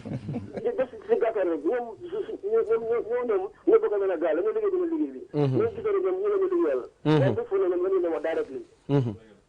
jërëjëf. jërëjëf. jërëjëf Kola bi ñu jël ki ci topp hello Kola. allo asalaamaaleykum. waaleykum salaam. mun ngaa dégloo ci sa téléphone bi nga wàññi télé bi bu baax. waaw. waaw jërëjëf. ma ne maa ngi kontaan ci yéen di leen gërëm. jërëjëf. di gërëm ñu toog ci plateforme bi ñëpp. jërëjëf. yéen ñëpp nu ma leen dégloo xam naa ne defar rek ci loolu ngeen. kay. yal na yàlla gën a rafetal. amiin yaa rabbi amiin. leeral xol yi ci darajay Muhammad sallallahu amiin amiin. anyway dama doon ci liggéey. waaw. soo ma xaw a mis waxtaan bi. ok. waaye fu ma emoon moo nekk bu ngeen a waxi trafic jam bi. yaakaar naa ci yooyu. waaw ci draining système bi ñu ngi ci wàllu mbënn mi maanaam désastre yi xew ci nawet ci te ndox mi di ko waral. waaw loolu yëpp dégg naa ko ci programme bi. waaw am na loo xam ne nag mbiri yàlla la. xam nga ak fu mu toll. mu mel ni ñun ñëpp rek noo si war di gën a góorgóorlu. xam nga jàppalante borom kër yeeg seen bunti kër dëkkandoo xam nga dëkkandoo. dafa foor den tanewante. waaye xëy na am na ñoo xam ne seen bunti kër su oraaytee rek. ñoom jeexal nañ ci ñoo nekkatu si yeneen boor. wax dëgg ne yàlla. xam nga te fekk xëy na am na loo xam ne suñ ko xoolee rek. ñu ko suñ doom yi di foyandoo di dawandoo si mbedda bi. dëgg. waaw. mu nekk loo xam ne ñun ñëpp a ko bokk. du ko sa site correct rek den yow moom sa other side si faalewuloo. government bi war nañ see jàpp bu baax a baax. because tey xëy na loolu leen noonu naxee si politique yooyu yëpp. xam nga ba pare tamit ñu ànd see ñoom. looloo fi nekk yooyu nekk suñu problème. dëgg la. yoo xam ne ku ne si dimbale rek. dëgg la jërëjëf sa xalaat rafet na ñu jël ki ci topp rek dañu bëgg a jël call si su ko defee ñu doog a ñëw ci ANSES. hello. asalaamaaleykum wa rahmatulah. waaleykum salaam bisimilah yaa ngi ci biir. waaw maa ngi nuyu suñu gàlle ñëpp. di ñëpp nekk turam ak santam. ñu ngi lay fay. yow moom si affaire kër si laa bëgg a wax si affaire yàlla bi si tawee daal. waaw. ñu dëkkee area Cokistown nga. Cokistown moom yaakaar naa every year rek ku nekk daf dee gis lu dee xew. waaw. soo jëlee jàkka bi ba si Johnson bi kër yu round foofu noonu yëpp. every year jàkka bi ndox daf dee dugg ba da ngay toog 3 days 4 days yoo xam ne kenn du mun a julli foofu noonu. te daf dee métti trop stof yu nekk si kaw tali bi tamit place yi kapinte yeeg weldamaan yeeg ñëpp da ngay gis ñoo xam ne dañoo toog 1 week boo xam ne duñ mën a liggéey because ndox bi ñoo na solu foofu noonu. seen bagage yi bi bëri yàqu. so tax dama day gis ëpp na 10 years ñun ñu ngi stay foofu waaye mosuma gis at bu jot loolu mu happen next year government mu plan dara wala kenn si wala dara ñu xam ne nii ñu probable loo xamante ni daal di leen wax ne nawet bi su ñëwee by this time di leen créer dara waa Cokistown loo xamante ni su taw bi bëree. dina du affect nit ñi di daal. so this year nag ñu ngi ñaan balaa yàlla ji di taw ba muy eggal si léew boobu noonu daal ñu jàppale ñu si lu bëri. te xam naa ne su ndox bi bëree this year dina gën a métti si waa Cokistown because sax essentiel bu bees bu fa nekk xaaj bi nu mu demee dina métti si ñu bëri. so ñu ngi ñaan daal su nekkee ne KMC ñoo si war a taxaw ñu taxaw si su nekkee ne government moo si war a taxaw mu taxaw si daal so plateau bi tamit ñu ngi koy lii moom lu waroon a yàgga am la Gambia right now lu ngeen nekk di def moom macha allah nice na trop QT bi moom yeneen yu bëri yu mel ni QT bi war nañ ñëw because lii soxla nañ ko dëggantaan ñaay dëgg la so man depuis weeru koor bi ba léegi dama di suivre programme bi daf dee neex trop daf di interesting trop si ñun jërëjëf so ñu ngi ñaan yàlla jàppale leen yàlla teg si loxo amiin jërëjëf xam nga plateau bi tamit ñu gën ko yaatal daal sometime ngeen di wàcc si field bi nekk si dëkk bi daal wàcc si biir dëkk bi xool système bi lu xew réalité yenn side visit waaw nga wàcc ak sa caméraman si suuf si field bi daal gis daf dee am concept la ci programme bi incha allah waaw incha allah jërëjëf ñu ngi rafet ñu ngi rafetlu sa contribution bu baax a baax jërëjëf su fekkee comme kenn nekkul fa su ko defee kaw su ñëw man laaj kaw su benn laaj rek xaw ma ndax nga dëxa ñaare ko ci man maa ngi koo wax climate change bi ndax ban taxawaay lañ def parce que ñun ñu bëri lack of awareness tax na ba du ñuy bàyyi xel lu ñuy lor loo xam ne lu ñuy lor parce que ndax yéen a ngi sensitize sam den waaw nga wax ci loolu defare nga wax ñu ndax ren tamit ndax ndox mi lan lañ ci yaakaar su fekkee gars yi jiw la ji wax nañu ndax ndox bi da gën a bëri ren waaw climate change comme su ma commencé wax bi wax naa ko tuuti rek Gambia mun si dëkk yoo xamante ne wàllum climate change bi dafa loral waaw si agriculture flooding health wér gu yaram sax mu ñoo sonal every year waaye climate change ñin suñ contribution si climate change dafa bari waaye Gambia suñ émission luñ dee émission mooy suñ contribution globally comme moto yi fridge yi luñ dee use comme fridge yi màgget nii alhamdulilah NEA sant yàlla dugga nañ loi loo xamante ne fridge yi màgget suñ ñëwee sax machine luñ dee use léegi duñ ko dee use dañ ko dee change so loolu moo tax léegi dañ train nit yi sax pour buñ use machine yooyu dee affect the climate bi so waaye suñ moto yi tamit ñu ngi cause a lot of problem damages so though in 2016-17 emission buñ contribute is very insignificant globally why the impact of the industrial area mooy dëkki tubaab bi o dëkk yoo xamante ne ñooñu dañ am factory ñooñu seen contribution moo bari waaye yëpp si fii la de boori yi la de ñëw tercé daal après tamit yi fi waste another problem la si dëkk bi so waaye dëgg la council si because wax neen this thing is contributing to emission and stoput foofu de waaye mu ngi contaminate suñ water system so loolu dafa tax nawek ba ñu they have to close some of their tanks boreholes so da ngaa gis ne problème si dañ bari waaye ñun suñ activities tamit ñoo ekkati problème so dañ war a bàyyi suñ xelaat fuñ dee gas suñ sokawee sax dañ ko war a def ñu war a bàyyi tamit gas bohol dégg la nguur bi tamit dafa war a dimbal nit yi pour ndox accessibility am suñ amutee access because it's their basic right ñun yëpp buñ nekkee primary school lan mooy suñ 5 basic needs ndox bokk na si yow ñun yëpp suñ amutee ndox duñ dunda so obviously waaye boobu dafa am another implication so dañ war a bàyyi suñ xel si yifi tilim suñ moto yi tamit nguur tamit dafa war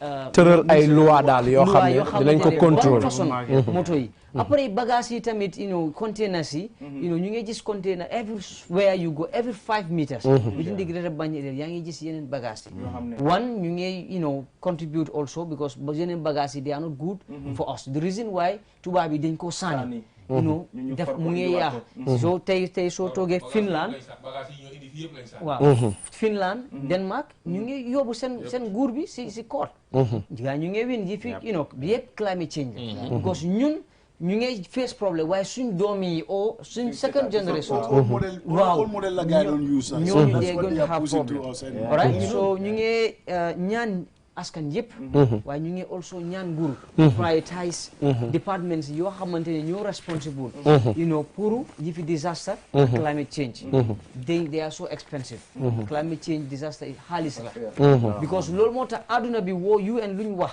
balaa nga spend $7 in response nga spend $1 mooy $1 in prevent. Wow.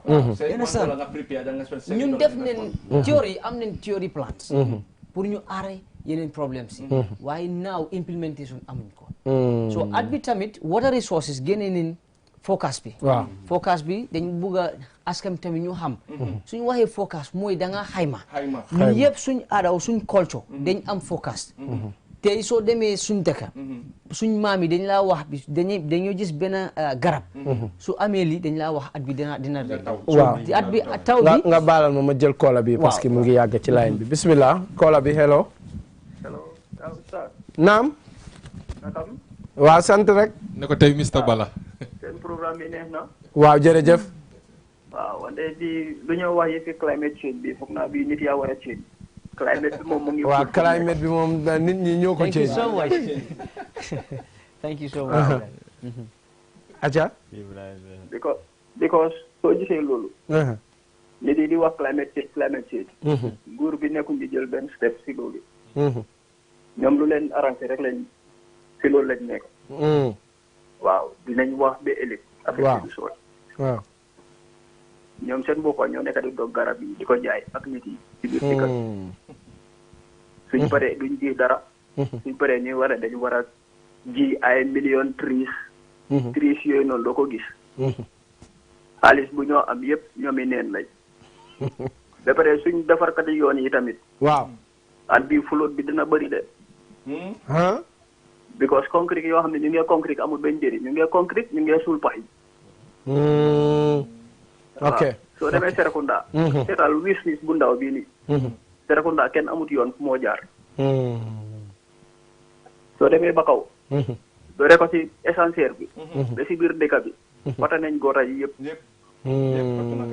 waaw because lan la keyaawuñ doomi aadama yi ñoom pour nit yi wax ne nguur baa ngee liggéey loolu du liggéey noonu nga ko gisee because yaa ngee liggéey yaa ngee sonal léebo si next minute ñu ñooy dem di génne waat bagage yi kilim yi dëgg la du wér dëgg la mostly loolu naa wax ni comme boo naka pax yi ni yu ñoo gas sokowe waaw soo demee kër yi saraxule yu bëri right now risque bu gaa yi di jël amul fenn ma mosuma koo gis fenn nga sampa ba pare nga fàtte gas sokowe nga dem gas ci diggi kër bi any minute néeg bi mun na moo rot ci biir pax boobu noonu nga benn ñu ngi am benn koroy paay saraxule mu ne ñu naka suñ defee loolu mu ne saraxule su muusee daf dee teel a dee yaa ngi tooñ de non billahi moo ñu ko wax ñu ngi toog ñu ne ko ne wante yow loolu yaa ngi tooñ saraxule waaye jërëjëf sa contribution rafet na trop te li nga indi am na solo am na point ñu jël beneen koola bi ci topp balaa ñoo ñëw fa am na point boo xam ne def waaw koola hello waaw bismillah hello salaamaaleykum waaleykum salaam na ngeen def nag ñu ngi sant bu baax jërë ngeen jëf waaye ma ne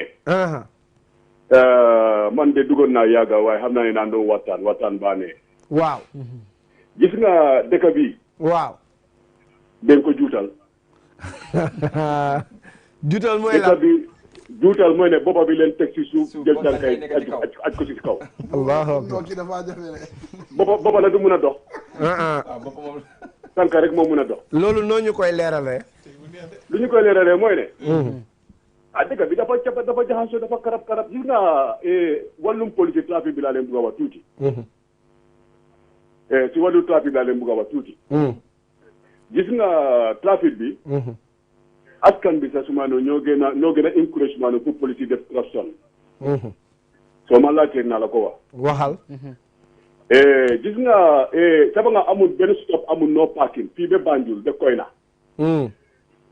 amuloo tabla tabla bu nga xamante ne sumaano da ngaa wone ne driver fii la ñooy taxaw ñu wàccee customer amuloo stop bu nga xamante ne da ngaa wone ne fii la léegi moom moo tax sumaano foo taxaw fu nekk sumaano gars yi ñëw ñu ne waaw warloo fii taxaw lekka si yow koppar gars yi dem say yoon waaye soo amoon sumaano ay tabla fii ba Banjul waaw da ngaa gis sumaano driver bu ñëw sumaano ku bugg a taxaw su ko waxee taxaw dafa wane ma ne mais moom béppi poste bi fii la war a taxaw waa Kola hello Kola waaw baala ma dafa am lu ma la bëggoon a laaj tey yaa ngi bàyyi xel diggante Westfield dem boori Talinding waaw xam nga soo xelmatee bu tawee ndox bi daf dee bari waaw tey yow sa xalaat tey yow sa xalaat lan nga foog ne tey buñ ko fa defee ndox moomale maanaam bu tawee bu fekkee ne daf daan bari ba tere yenn moto yi sax duñ mun a daw waaw wala yenn kër yi di taa tey yow sa xalaat tey buñ la bàyyi woon wala joxoon la bunt boobu nga saytu ko yow lan nga la ñu doon xalaatal foofu bàyyi ko mu tontu waaw gox yi ama di nga suñ gox yi suñ lii bi naka toog sax fu ndox bi dee jàlla waaw dafa fata so dafa am yu bëri yu fata te gars yi su may noonu dañ ko war a toppa génnee fata yi dëgg la ndox bi mun a jàlla gaayeen ñoo ko war a toppa su nekk loolu taw bi su may noonu su tawee tey fees del su may noonu su may ne xale yu bëri ñoo nekk di dee si sokowee yi nii waaw jërëjëf na gaay toppa ko tey jërëjëf kontaan nañ bu baax ci sa contribution am na solo léegi waxtu wi daanaka daf ñu jàmb te su ko defee li ma bëgg jox ko kii pour mu tàggatoo ko muy Lamine dégg nga ko ndax yéen du ngeen di wax ak ñi amee wàllu yoon wi NRA pour nga gis ne li nga xam ne moom lañ tawat ci Serekunda ñu ngi konk rek di suulaale su ko defee nga tàggawaale ñi lay seetaan. jërëjëf comme kola lu moo dëgg la parce que ñun du ñun sax road construction fo nga wax ak nit yi community yi doo ñëw rek at times nga ne dangay construct road yi fo ñu wax la fan la ndox bi di jaar nga def that study nga mun a xam dëgg la lu moo bakaw already ñun experience last taw sax it happened compounds yi dañ flood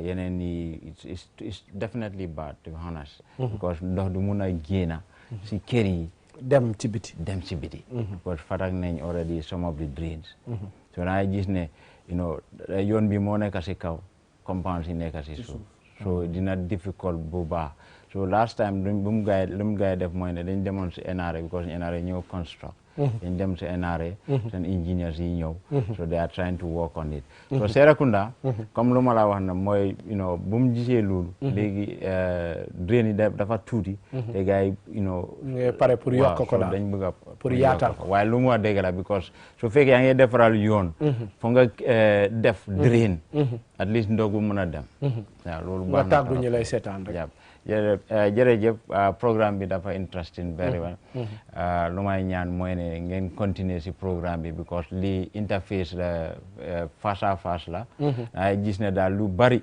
dina ñun fii man ak suma brother Kawsu dañ learn a lot understand ak callers yaa ngi ñëw ak panelists yaa ngi ask questions yi ay gis ne loolu suñ demee sax some of those things yi dinañ ko adjust inshallah stratégies yi ñu def loolu mooy jubluwaay bi mooy concept bi programme bi pour ñu gis ne waxtaanee nañ ko ba lu ci nekkee ñu ngi lay sant di la gërëm ndax biñ la ko waxee léegi yàggul tey def nga yitte yu mag pour ñëw fekkee ko sa waxtu wi ñu joxi tamit ñu ngi lay gërëm ndax am na ñu soxla woon te mënuñ leen a jot ñu gërëm Kawsu nga dégg ko lan ngay dénk nag nit ñi ba pare nga tàggoo ci wàllu waajal li nga xam ne mooy nawet.